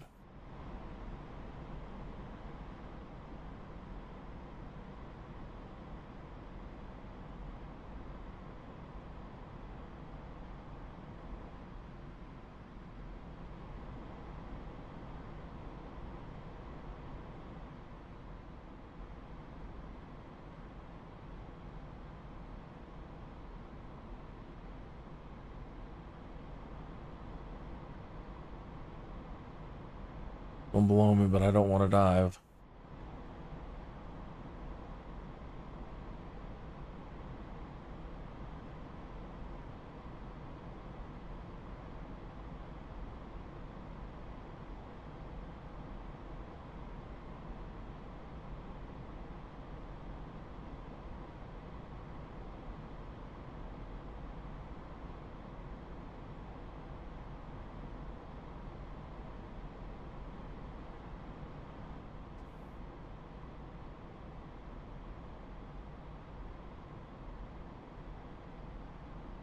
Okay, this one's coming up on me here.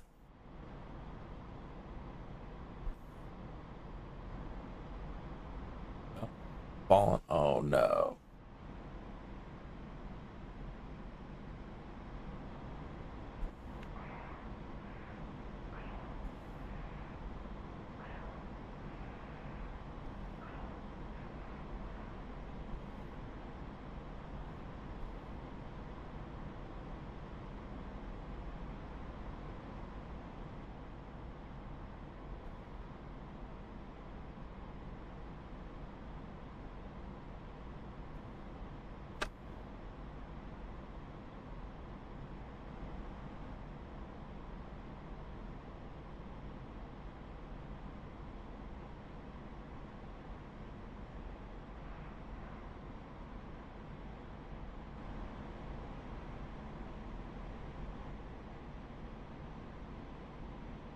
Uh-uh. Oh. Pull up. Pull up. Pull up. 990, 1,000 miles an hour. It didn't have to kill me that time.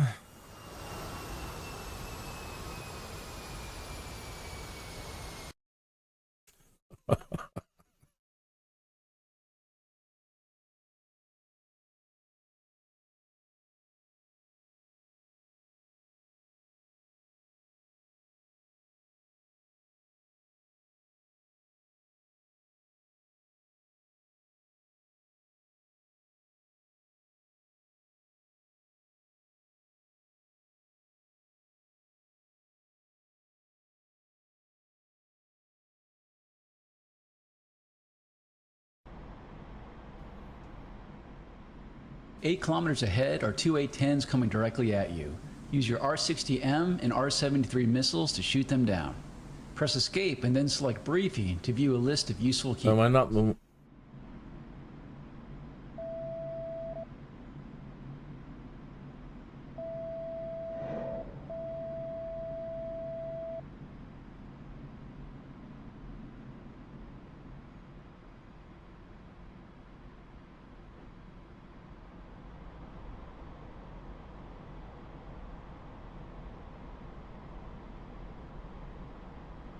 Fuel 1500.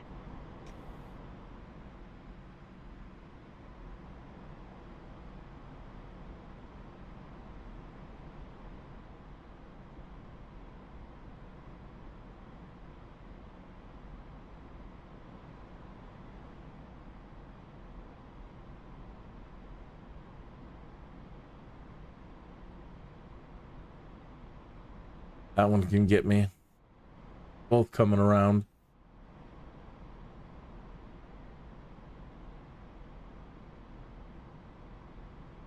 Unless I'm able to outturn them. But I don't know. See what happens. What speed are we doing? 360. Start putting a little bit. 390.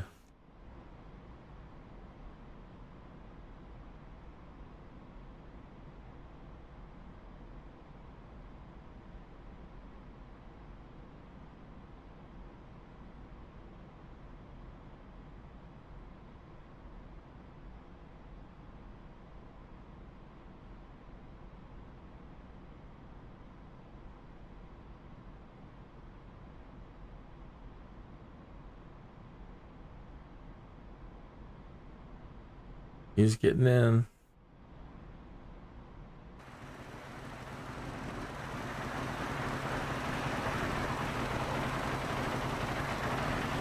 Trying.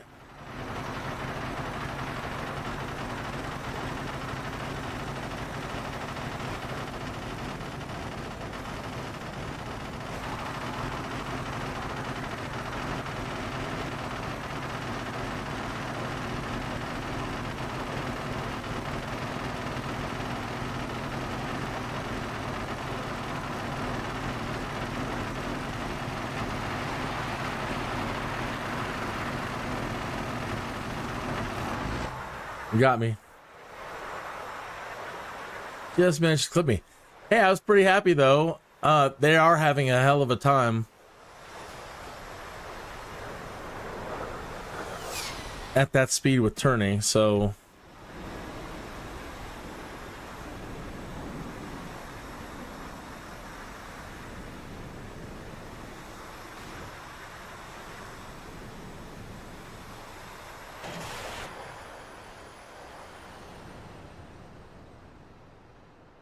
now I'm free falling.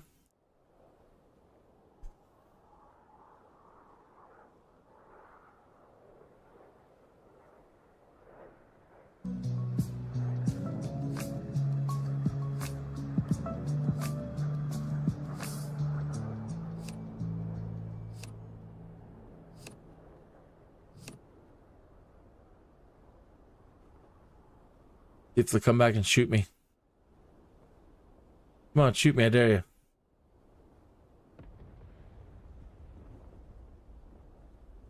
One of them crashed on his own.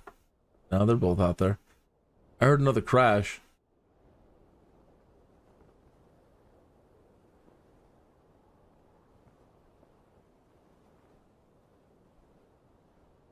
Yeah, we're up here pretty high.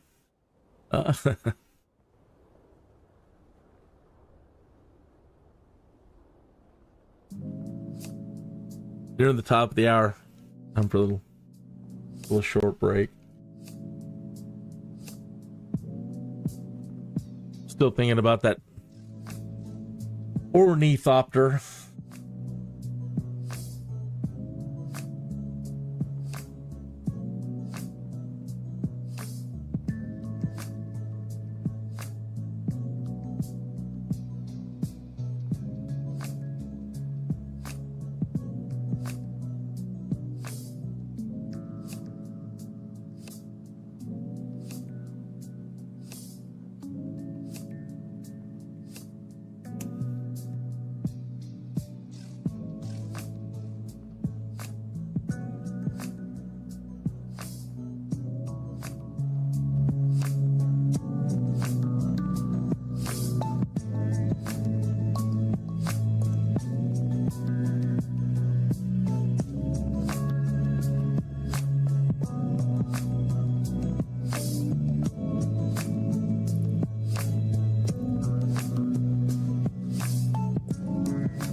Hello.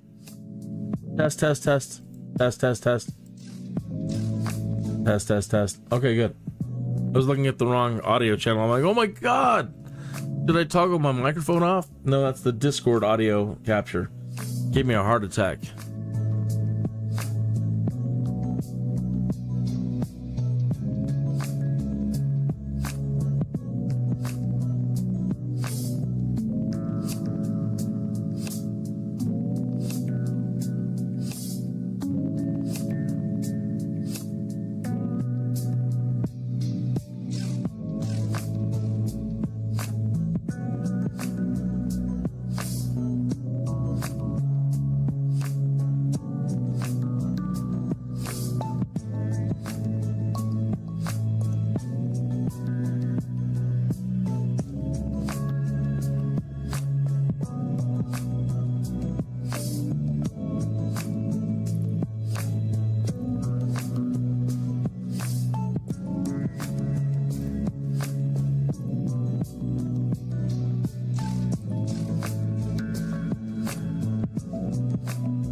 8 kilometers ahead are two A-10s coming directly at you.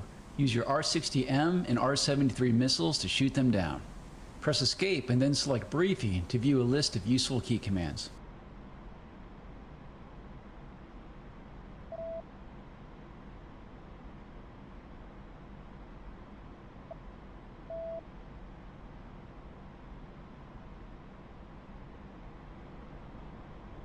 Fuel 1500.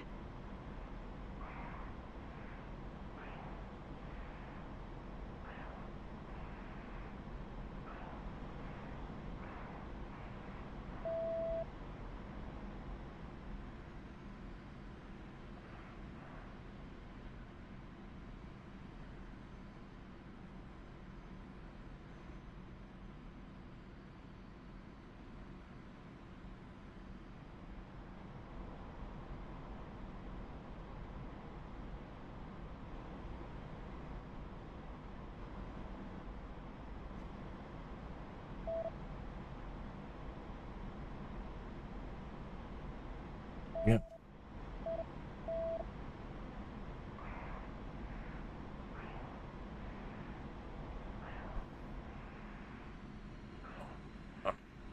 Come on.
Pull up.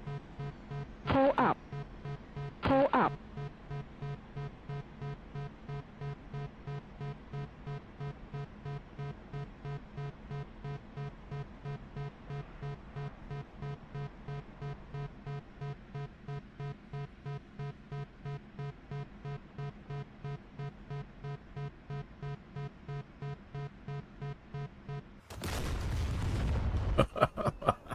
I think a stick of dynamite just waiting to go off. Oh boy. So that's where I'm at with my dog level skills so far. I didn't manage to even hit one of them during that.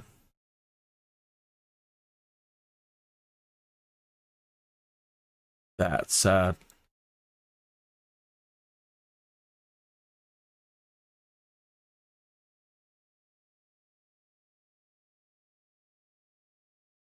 Bum, bum, bum, bum, bum, bum.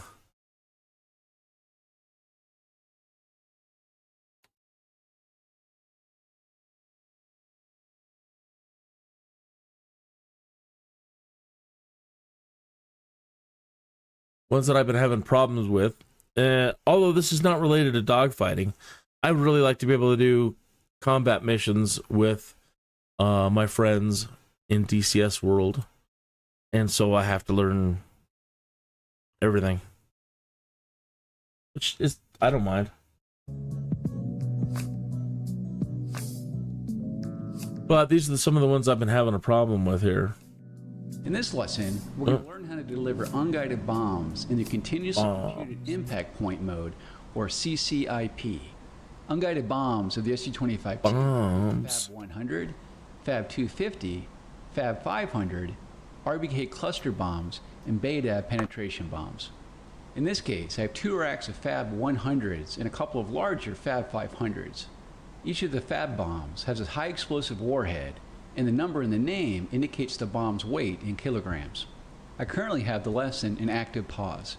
The first thing I need you to do is select air to ground mode by pressing 7. Do this now. Note that the HUD has changed to remove most of the navigation information and replaced it with bombing symbology. We'll talk more about this soon. You can switch your weapons by pressing D. Try this now. When you cycle a weapon, take a look at the weapon status panel in the bottom center of the front dash. It's the black panel with the shape of a wing along the top. There are 2 rows of lights below it. The top row of yellow lights indicates the weapon stations that have weapons attached to them, and the lower row of green lights indicates weapon stations that are loaded with the currently selected weapon type. In the top right corner of the panel, a B symbol is displayed. This indicates that the selected weapon type is a bomb. You can also see the symbol in the lower right corner of the HUD. By pressing left control and spacebar, you can set the ripple quantity, meaning how many bombs are released when you press and hold the weapon release button or trigger. Try this now.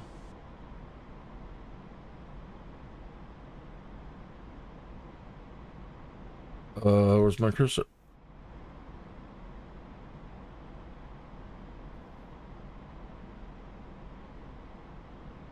Cursor.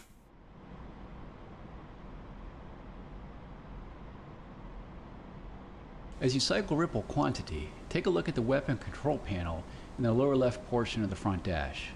On the panel are 2 knobs. The right knob has positions for X1, X2, X4, and BCE. The position of the knob determines how many bombs will be released, as singles, in pairs, 4 at a time, or all at once. You can set the release interval by pressing V. This determines the time between each bomb release. Longer intervals result in greater spacing between bomb impacts. You can view the setting by looking at the position of the left knob on the weapon control panel. The knob has positions for 0.1, 0.2, 0.3, and 0.4 seconds. The last position indicates salvo mode, in which all weapons are released simultaneously. Give this a try. Press V to cycle the release interval.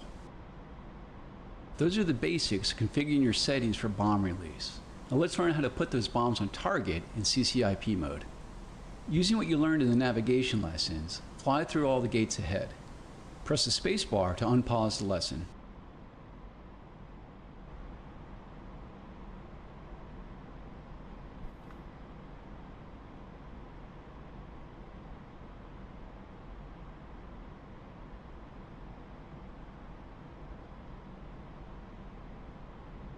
If you are not already, press 7 to enter air-to-ground mode.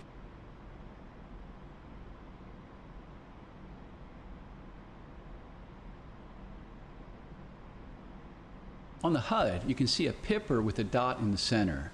This is your bombing reticle and will use it to aim your bombs. When you're within valid bomb release parameters, indicated by the launch authorization queue on the HUD, the bombs will impact where the bombing reticle pipper is at time of weapon release.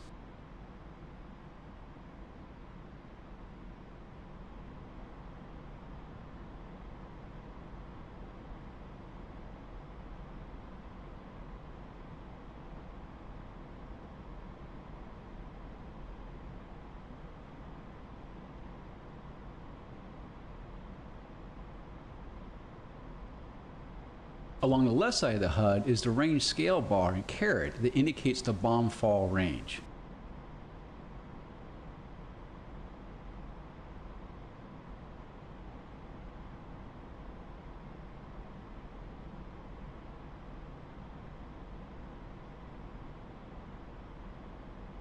In the bottom left corner of the HUD, IP ground is indicated, meaning visual bombing mode is selected. The B in the bottom right corner of the HUD indicates you have bomb selected.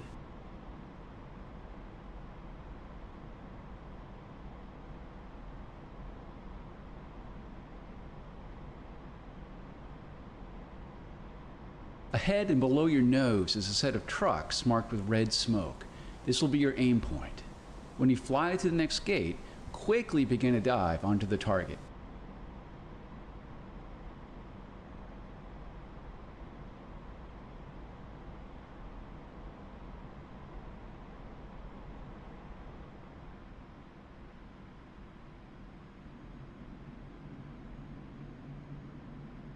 Dive now to an angle of 50 to 60 degrees as indicated on the HUD pitch scale. Maneuver the aircraft to place the bombing reticle pipper over the targets marked with the red smoke. When a line is drawn from the top of the bombing reticle and an LA appears at the bottom of the HUD, release your bombs by pressing the spacebar.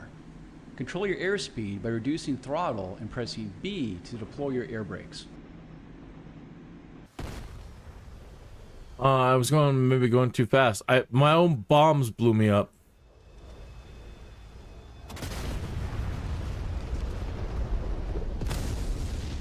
There wasn't anything left of me. Well, you see, I'm having a problem with that one.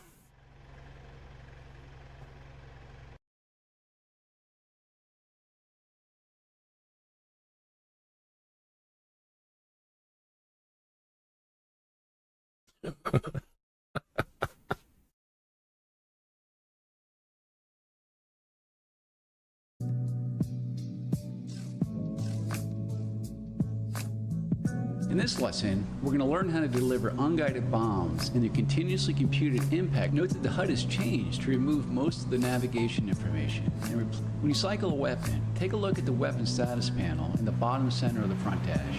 It's the black panel with the shape of a wing along the top. There are 2 rows of lights below.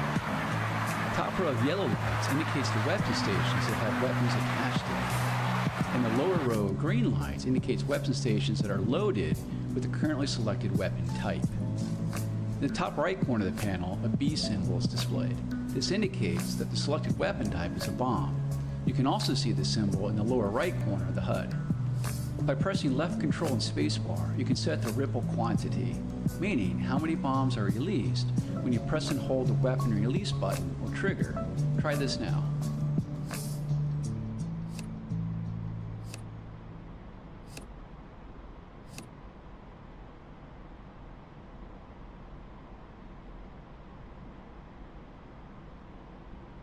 As you cycle ripple quantity, take a look at the weapon control panel in the lower left portion of the front dash. On the panel are 2 knobs. The right knob has positions for X1, X2, X4, and BCE. The position of the knob determines how many bombs will be released, as singles, in pairs, 4 at a time, or all at once. You can set the release interval by pressing. Those are the basics of configuring your settings for bomb release. Now let's learn how to put those bombs on target in CCIP mode. Using what you learned in the navigation lessons, fly through all the gates ahead. Press the spacebar to unpause the lesson. No, If you are not already, press 7 to enter air-to-ground mode.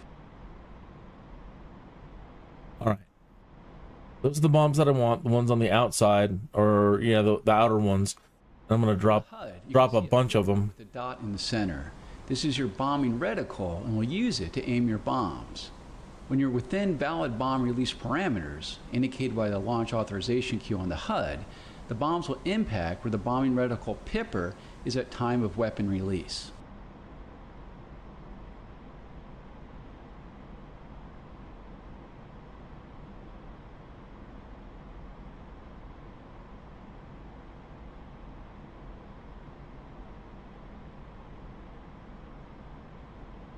Along the left side of the HUD is the range scale bar in caret that indicates the bomb fall range.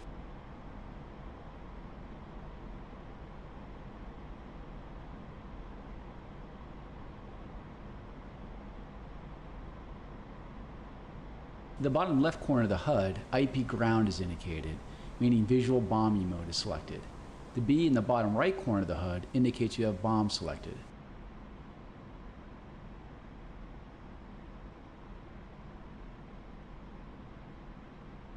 Ahead and below your nose is a set of trucks marked with red smoke. This will be your aim point. When you fly to the next gate, quickly begin a dive onto the target.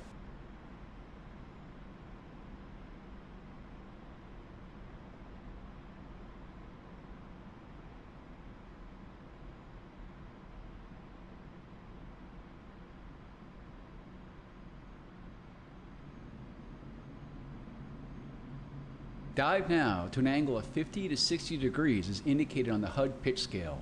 Maneuver the aircraft to place the bombing reticle pipper over the targets marked with the red smoke. When a line is drawn from the top of the bombing reticle and an LA appears, Where's my line? release your bombs by pressing the spacebar. Control your airspeed by reducing throttle and pressing B to deploy your air brakes. Pull up. Pull up. Pull up.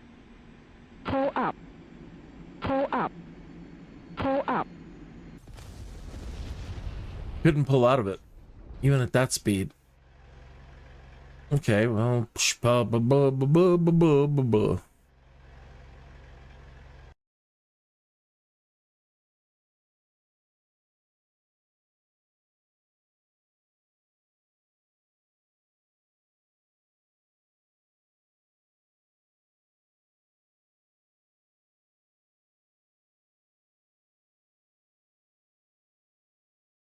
In this lesson, we're going to learn how to deliver unguided bombs in the continuously computed impact point mode. Note that the HUD has changed to remove most of the navigation. When you cycle a weapon, take a look at the weapon status panel in the bottom center of the front dash. It's the black panel with the shape of a wing along the top. There are 2 rows of lights below it. The top row of yellow lights indicates the weapon stations that have weapons attached to them.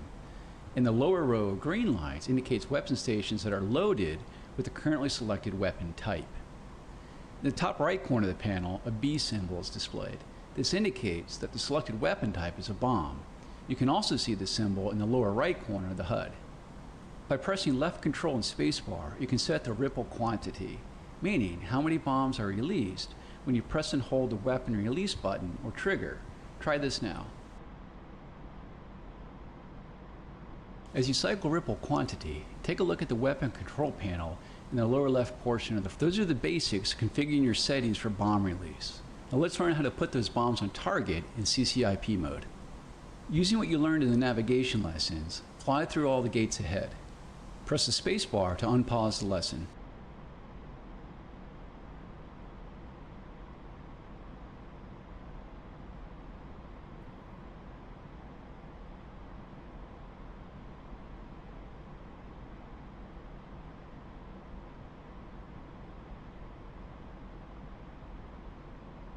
Enter day now.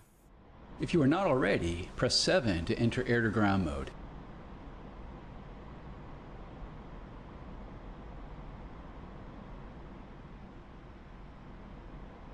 On the HUD, you can see a pipper with a dot in the center. This is your bombing reticle and we'll use it to aim your bombs. When you're within valid bomb release parameters, indicated by the launch authorization queue on the HUD, the bombs will impact where the bombing reticle pipper is at time of weapon release.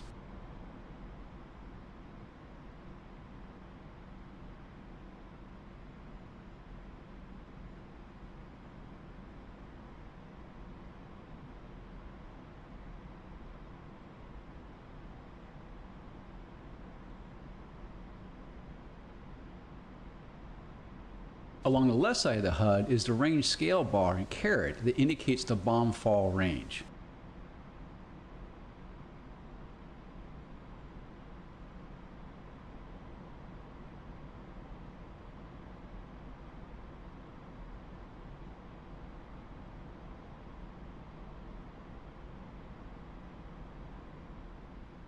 In the bottom left corner of the HUD, IP ground is indicated, meaning visual bombing mode is selected. The B in the bottom right corner of the HUD indicates you have bomb selected.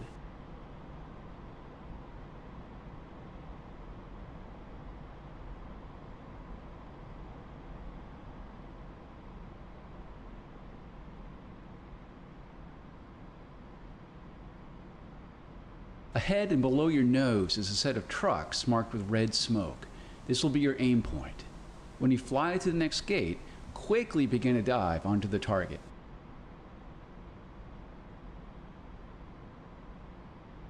I'm trying to slow down and maintain enough height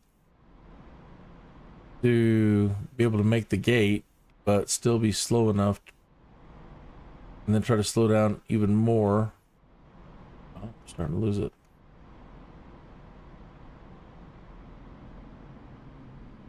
Dive now to an angle of 50 to 60 degrees as indicated on the HUD pitch scale.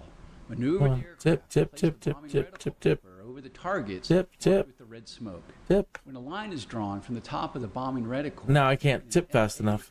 Come on, tip. HUD, release your bombs by pressing the spacebar. Control your airspeed by reducing throttle and pressing. I'm going 570 knots. Great. Okay, I hit my bombs again. I'm supposed to be pulling out and doing a different. I don't know.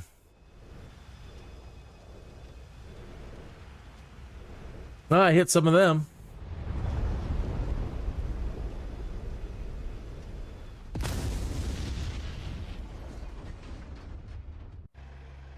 Are they moving?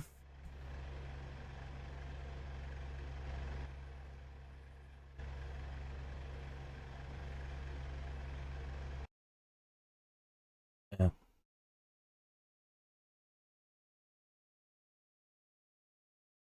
We get in that one.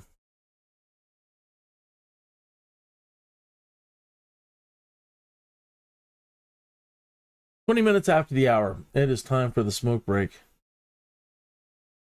The smoke break brought to you by the Great Green Fleeceum Growers, the Orion Sector Block, Guild number 420. Today's musical song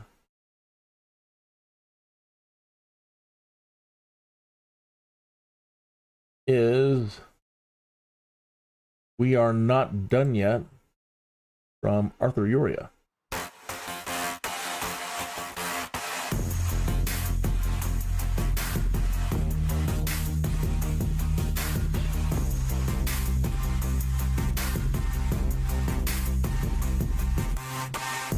No one's ever gonna save your heart from itself.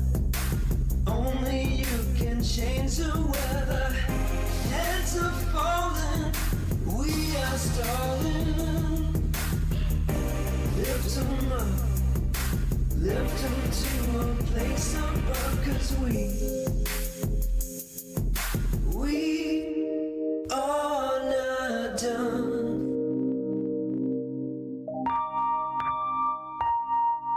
We are not done.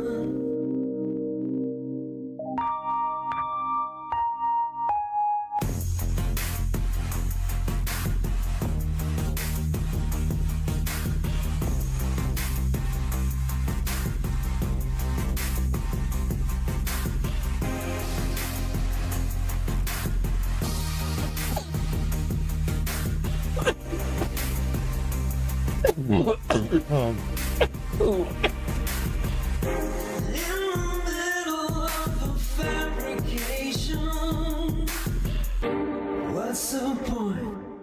What's the point of being so direct? At the bottom, now you've got 'em.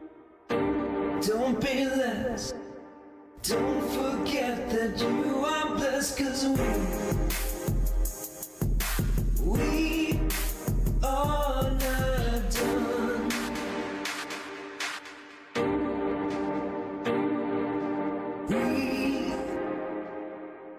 We are not done.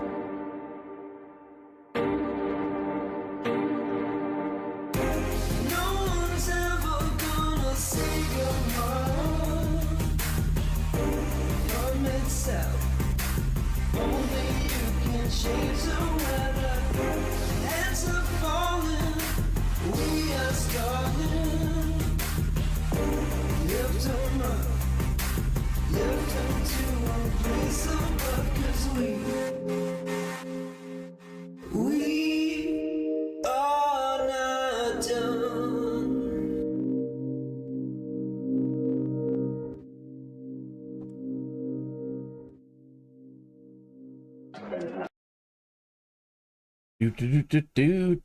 Do. So that kind of sucked. Not the song, of course, just this. So I was checking this out the other day. I wanted to spawn on the runway, and none of these so far, other than like the training ones, start you just cold and dark, as they say. So I was messing around with this the other day. This looks pretty interesting. So you can create missions. Not only can you do mission editor and campaign builder, you can come in here and set up a fast mission. Start from airborne. This is where you can set it. Runway, ramp, random. Wanted to set up on a ramp. Enemy skill, I suck, so I'm going to set them to average. Theater war, Caucasus.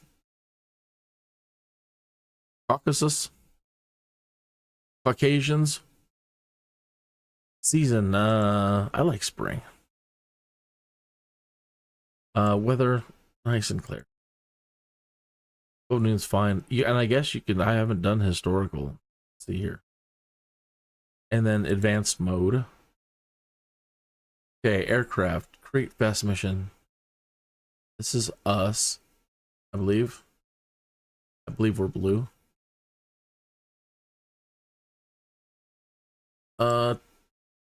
Task. AFAC, anti-ship strike, CAS, ground attack, pinpoint strike, runway attack, seed. I don't know what any of these are. You know, I thought this was neat. So I did. I went in the other day and I just turned everything off. I just wanted it to be me sitting in there. But this is a way to create, once you get past the basics, if you can make it that long without losing your mind. Some people are, you know, they just are born to it. But nothing's coming easy for this guy, for the Skydude. Okay. Yeah, I'm kind of a mellow dude, you know. Mellow dude from Colorado. But getting through all of these. So this one I just spent a lot of time in last night, off air, just spinning circles at different speeds to really understand my turn radiuses, all that. Got to practice a tiny bit of that today in the first several dogfighting rounds, and we did see that, you know, once I learned how to not lose altitude and put myself into a slower and slower and slower spin, that at some, you know, it took a long time for them to get behind me. They struggled for a while, and eventually, I think my big mistake was, and I should have known, the instructor on YouTube said, never use your speed brake. Just don't do it. You lose too much energy. And they were getting to the point where they were closing and were definitely going to get a line of sight on me. And so I tapped it. Just tapped it. And then all of a sudden, boom, got me. So I was trying to make that final cornering turn. They call it a cornering turn speed, where you can make your juke maneuver. I haven't figured how to juke yet. Okay. Dusk landing, target practice. This one is interesting, but I wanted to do this, but I didn't know enough about what the hell the weapons are. They just send you in there with a bunch of stuff on your wings. And if you just run through the training and don't take really good notes as to the type of weapons and where they're at, and then you're just, every time you're flying an enemy, you're just kind of shooting and hoping it comes out right. So I've made it that far. I've made it a close air support, but I haven't been able to beat it.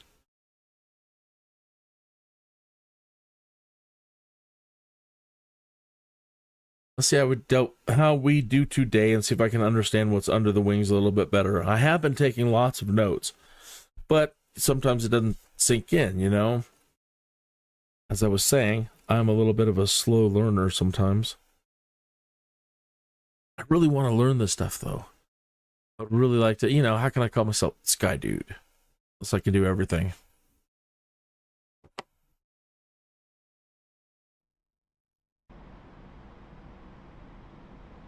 Ahead of you at waypoint 1 is an island with an assortment of target types. Each target group is marked with red smoke. You have a wide array of weapons to choose from to destroy as many units as you can. Press Escape and then select Briefing to view a list of useful key commands. Okay. Well, the first thing is if we look in our cockpit, what weapons do we have selected? We have none. None are currently selected. We have a lot of them. Okay, coming right at us is an enemy aircraft. That's usually the easiest one for me to figure out on the wings. It's the ones on the outside, the little skinny red rockets. Okay. The next ones on the inside, I do still believe are rockets. And then we have a bomb. And I think those are, I don't know if those are guided or not guided, but the ones on the inside are for sure. Those are guided weapons. All right, so let's see if I got any of that right. If we get back into the cockpit and we unpause.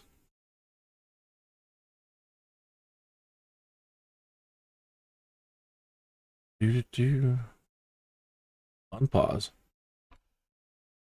How about unpausing, fella?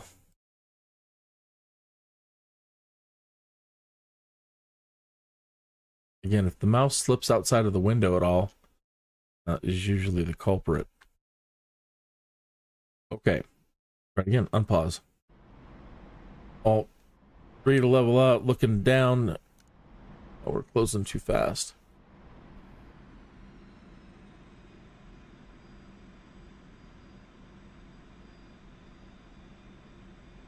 And I'm in the wrong view, learning how to do my views. Alt C. Alt C. Alt C. I'm on the wrong view still. I can't move the camera. There we go. Duh. I wasted a lot of time. D. No, we need to be in air to air mode. He's already get by now. So we're in air to air mode, and we've got the right weapons selected on the wings. And we are going 360 knots, so we're in the cornering speed, but we don't have enough energy they talk about, I don't believe. Okay, so we need to build up energy. Turn off our autopilot control. Alt 9. And I put myself into some funny targeting. I got the red target on the screen. There's 430. So we're in good turning speed.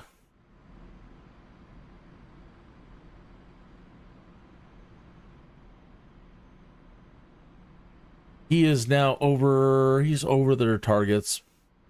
Can't tell if he's coming towards me or anything yet.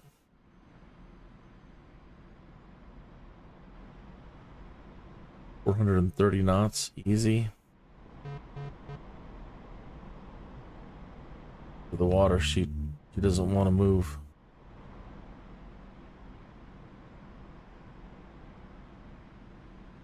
I think you need to be closer to the shore to get the lift. Okay, 2 miles. Slow down. Maneuvering flaps on. Nose trim. Come on. Turn.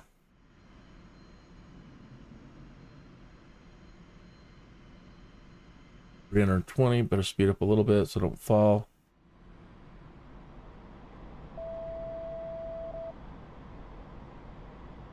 Well, now, don't want to we're gonna overtake him. Okay.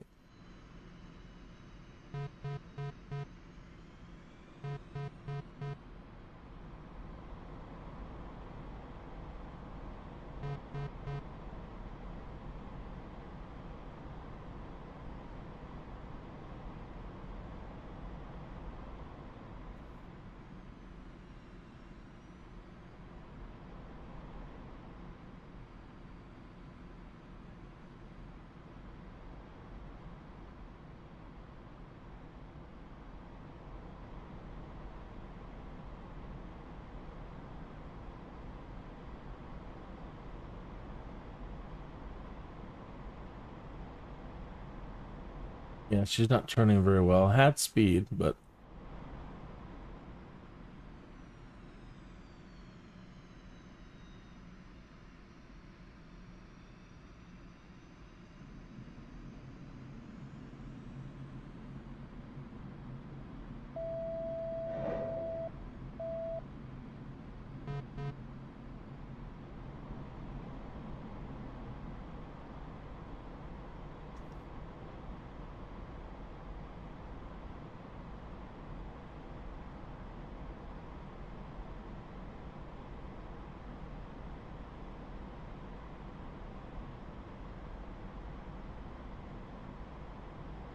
After you fire a weapon, you'll notice that the weight, the weight being gone, can force your wings to start tipping over. So make sure that you know how to use your trim controls.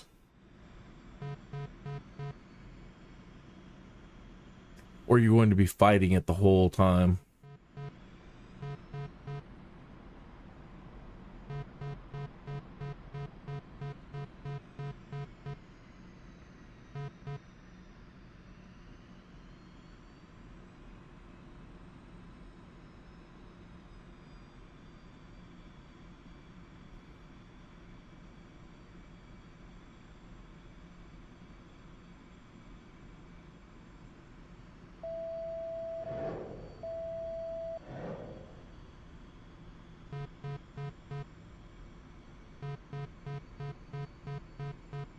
Gone.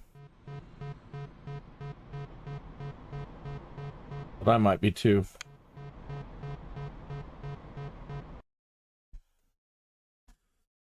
Let me see, still already down there. I was hoping to catch him burning up in the air still. Oh. Yeah, there he is.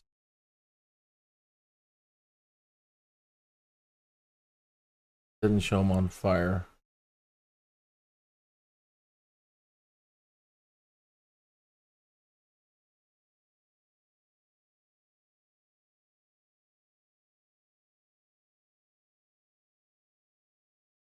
Okay, so he's gone. Let's see if we can recover.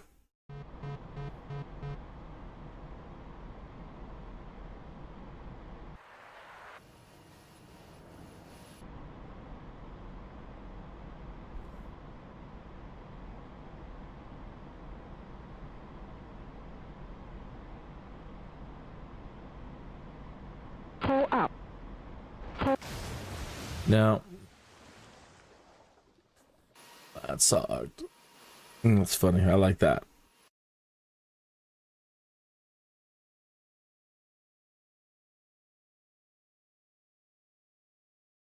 I can say I finally got one.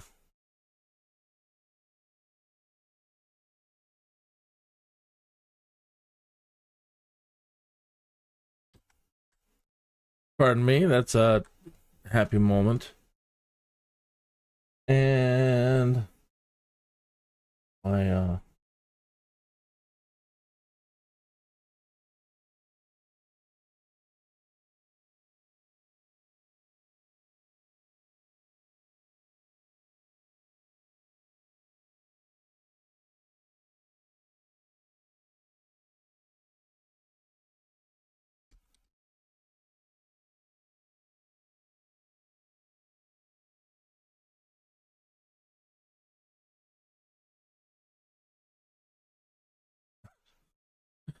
yeah, happy moment.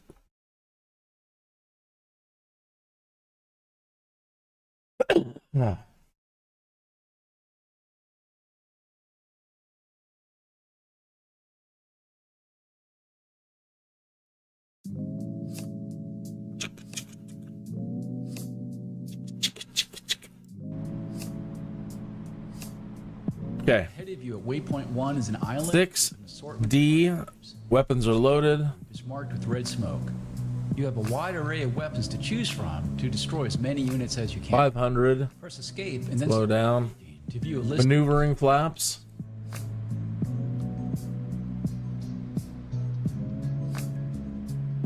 Go home. 2.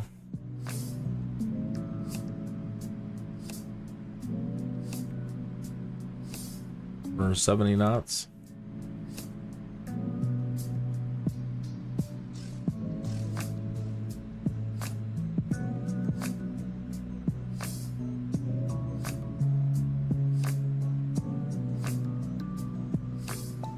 Come on.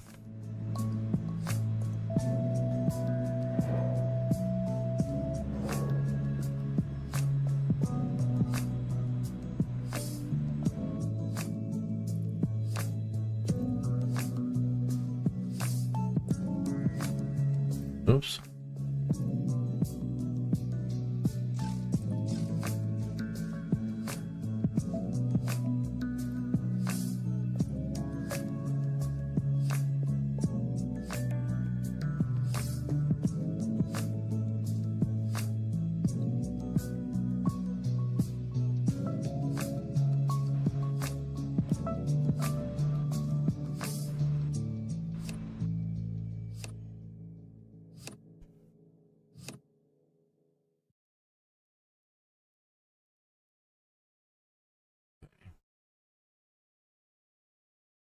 Doesn't look to be in trouble.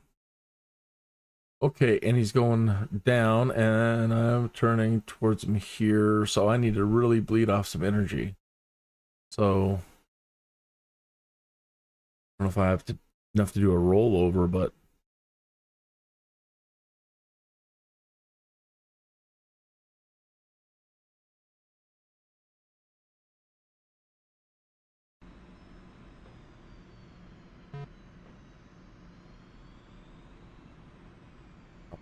can't even go up, too slow.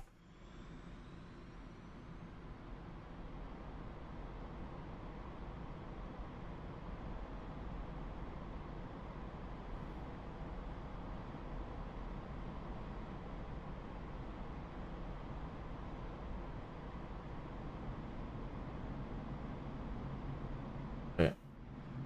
Finally some turn authority.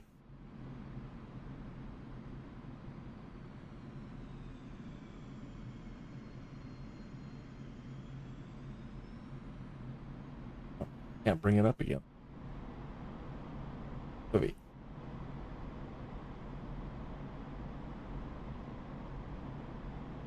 Trying to build up some speed.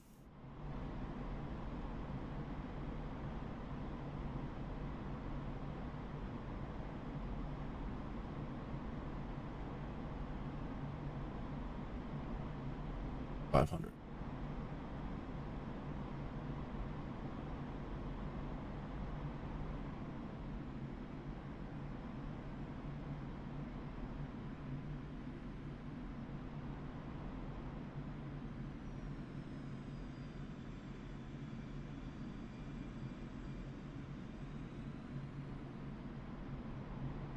Maybe I'm wrong about my speeds. 400. Well, 400 is best for like slow turning, but we still lose altitude. Maybe it's 500. There's 460. Because as soon as I get below like 460, I can do a turn, but I can't keep my altitude up. You know, right here on the pause.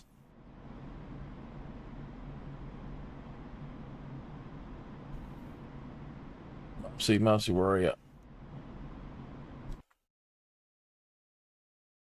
On the HUD, I am trying to keep, you see the 10 on the side there? It says 0, 10, 20, 30 on the right hand side. It goes down to like negatives.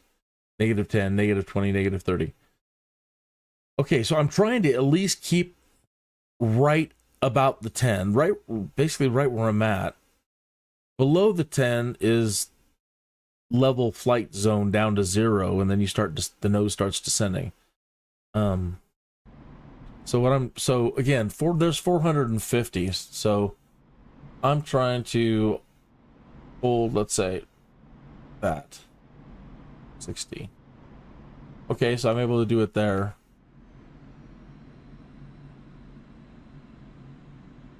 No, now I'm falling, see? Yeah, see? Pull up.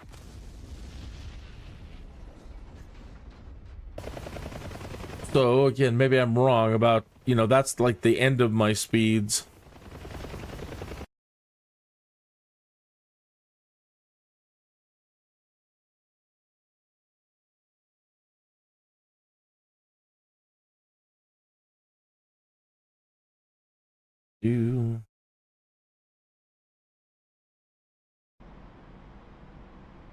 Put down there. Waypoint 1 is an island with an 6 target type. D. Each target group is marked with red smoke.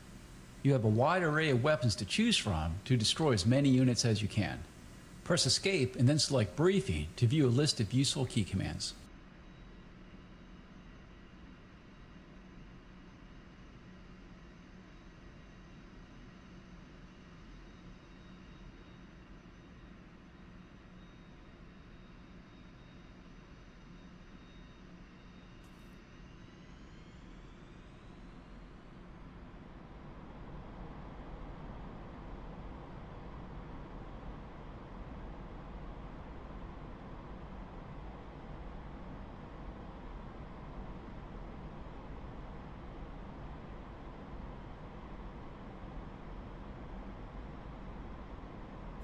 Come on, give me the tone.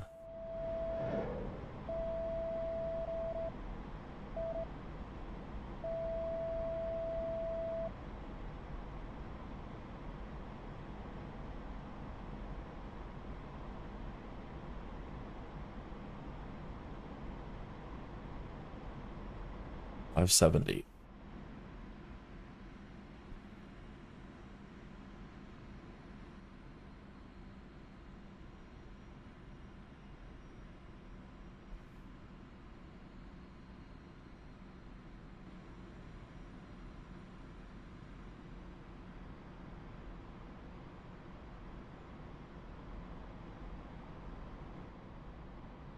He's still up. Okay. Trying to hold the 10. Or in here. And do a turn. For 10.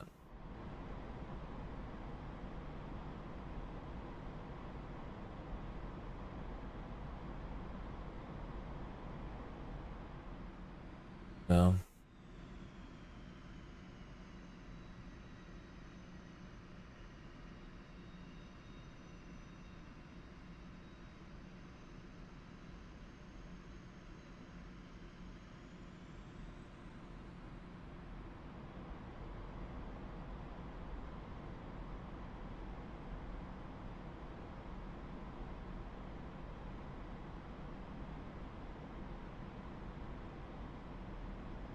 Well, that looks like a car.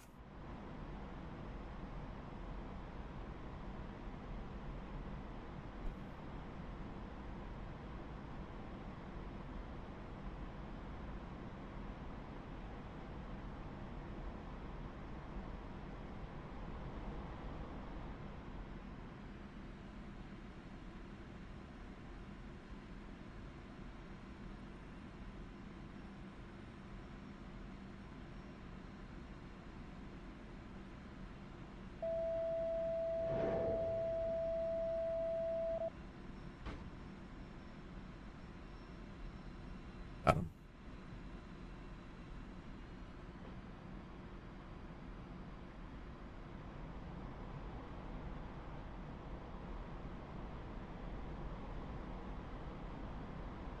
Okay. Now, the next weapons on our rack. I press D. That's air to ground. We need to be in air to air. That's going to be air to ground.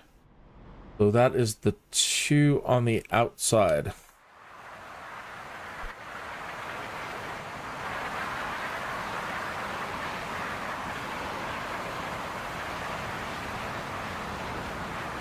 Okay, those are rockets.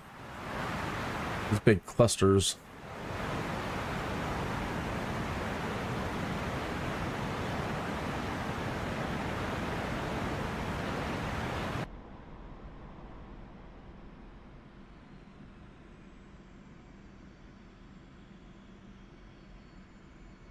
No, I haven't had a good look at what targets are. Okay, and then they're all on a line this way. Then with these cats over here. So everything really seems like it's better if we come in at a different angle.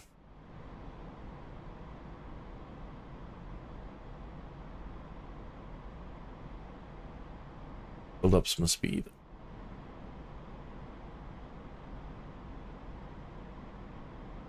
Just got to have your nose below that big thick bar there. But you start bleeding it off real quick. Going back up.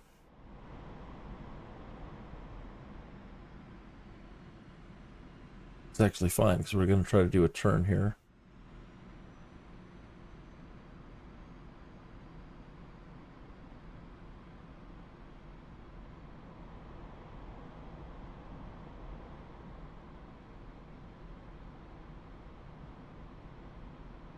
Oh, they're lined up. Okay. Losing a lot of maneuverability, too slow, but we let off our speed. The helicopter has been destroyed. Thank you.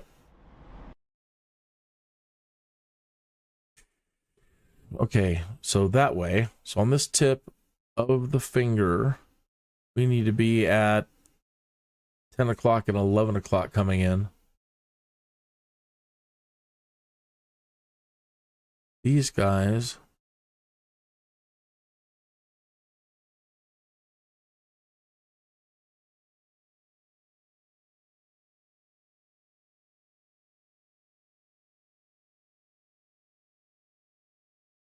Hard to see them.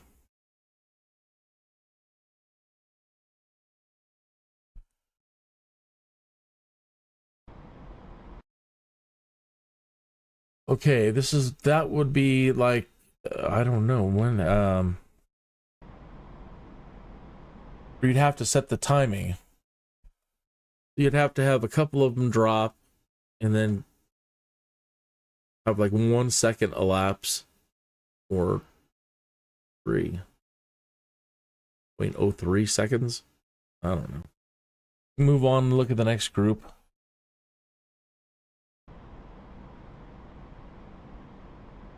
Okay, and they're on this tip, and that would be like a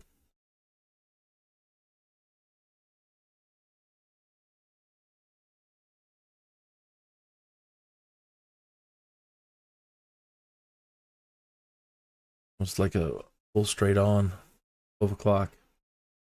Okay, what about those guys? Okay. Same kind of thing with those guys, you want spacing.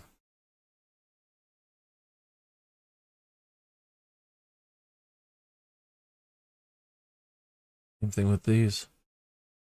Maybe 1, 1, 1.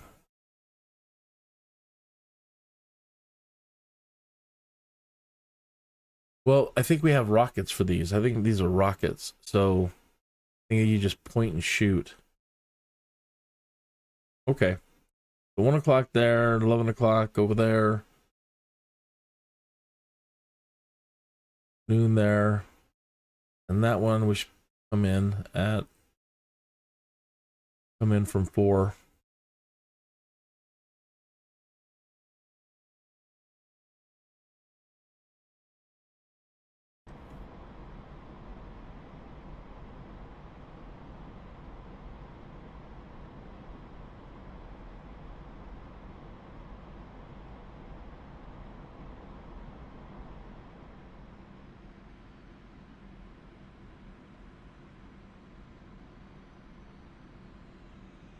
Fuel 1500. Thank you.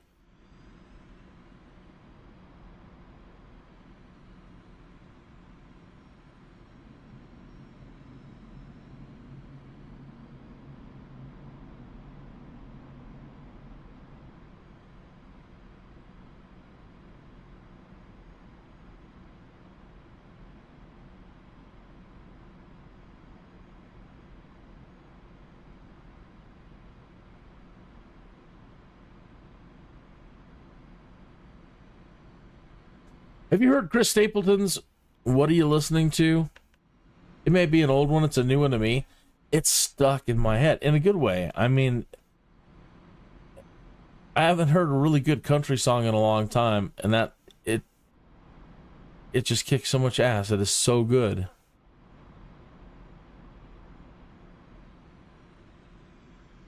And I do not mind that I lost my vector on them.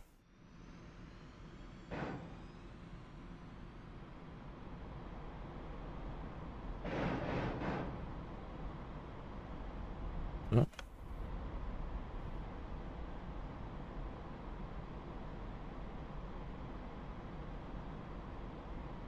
I didn't go out far enough.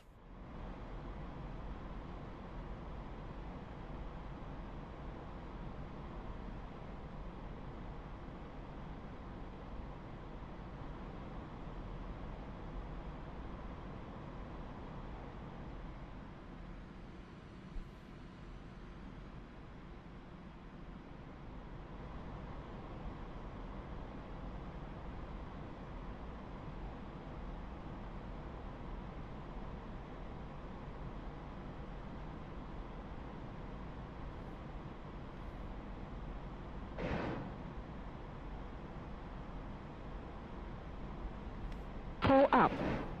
Pull up.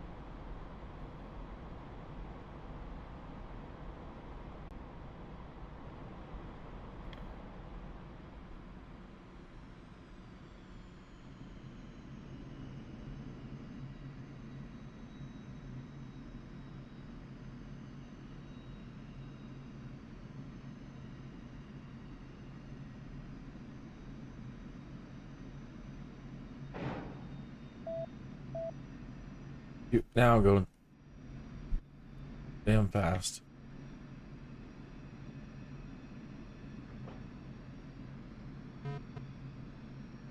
Oh, they're shooting back now?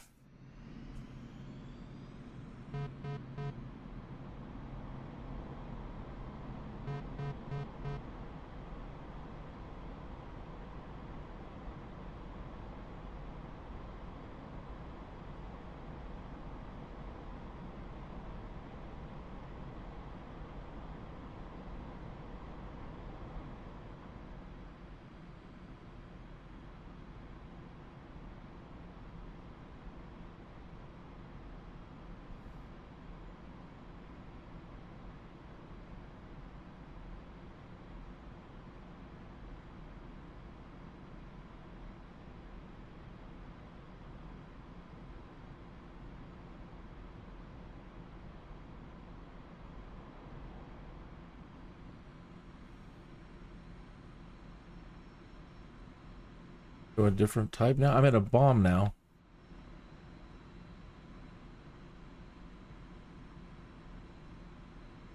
Uh-uh.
Pull up. EOS failure. ACS failure.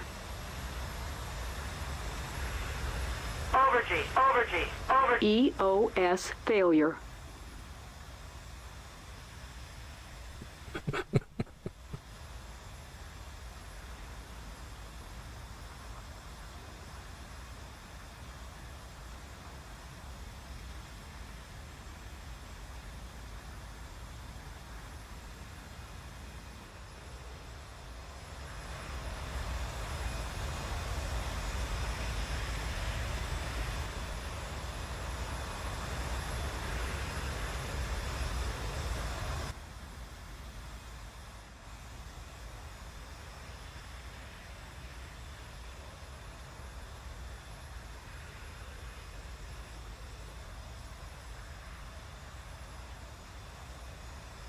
At social media one.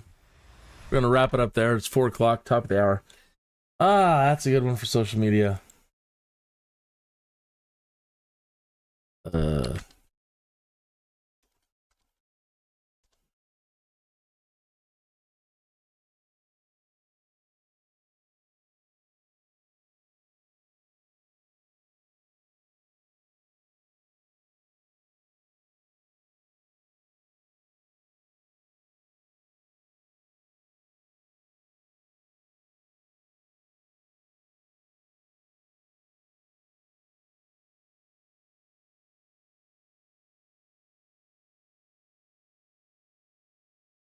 Okay. Well, that was fun today. We had a lot of fun today. We covered a lot of ground for the first time. Doing the Dune stuff and then hopping over to do some of this stuff. So busy day, busy day. I'm not sure about streaming tonight. I haven't figured out what tonight's plans are yet. I probably will, but Not 100% certain just yet. So, thank you for tuning in today. If you have any questions, comments, or anything else, please go to the chat room. If you need a new subscriber, that'll be me. If you say hello in the chat room, it immediately gives me an option to click your name, and I get a cool button that pops up saying, go to channel, and I can immediately go to your YouTube page, whether you have any content or not. It makes no difference. We all start somewhere. And, but it gives me the option to immediately click subscribe to you. So, starting the show the way we ended the show, playing us out with the music of Arthur Yoria. Today's featured song is We're Not Done, But We Are Done. But we are.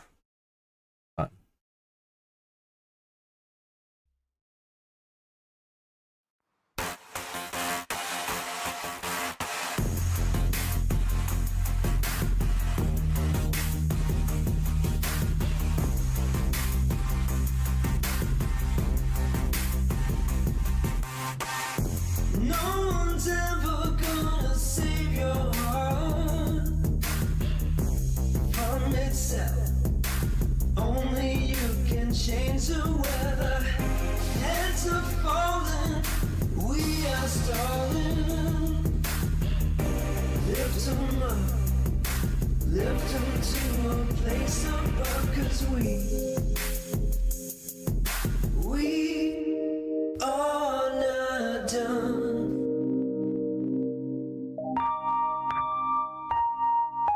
We are not done.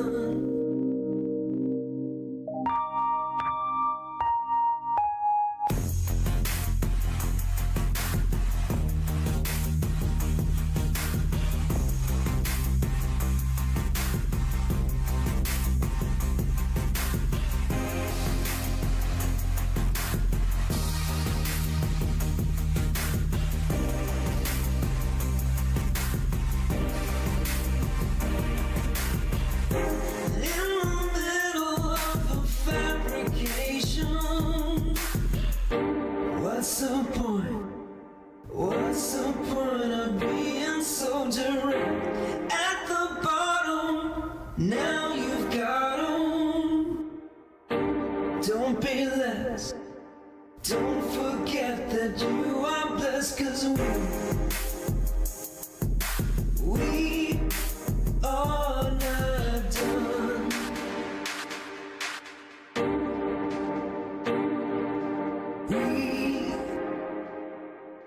We are not done.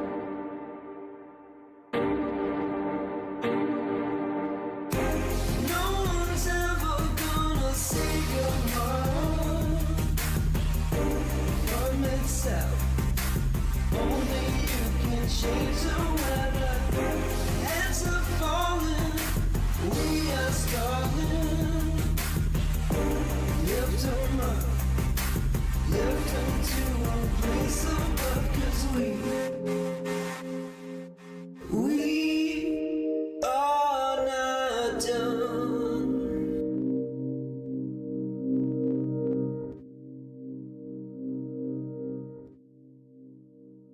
Spend that whole time.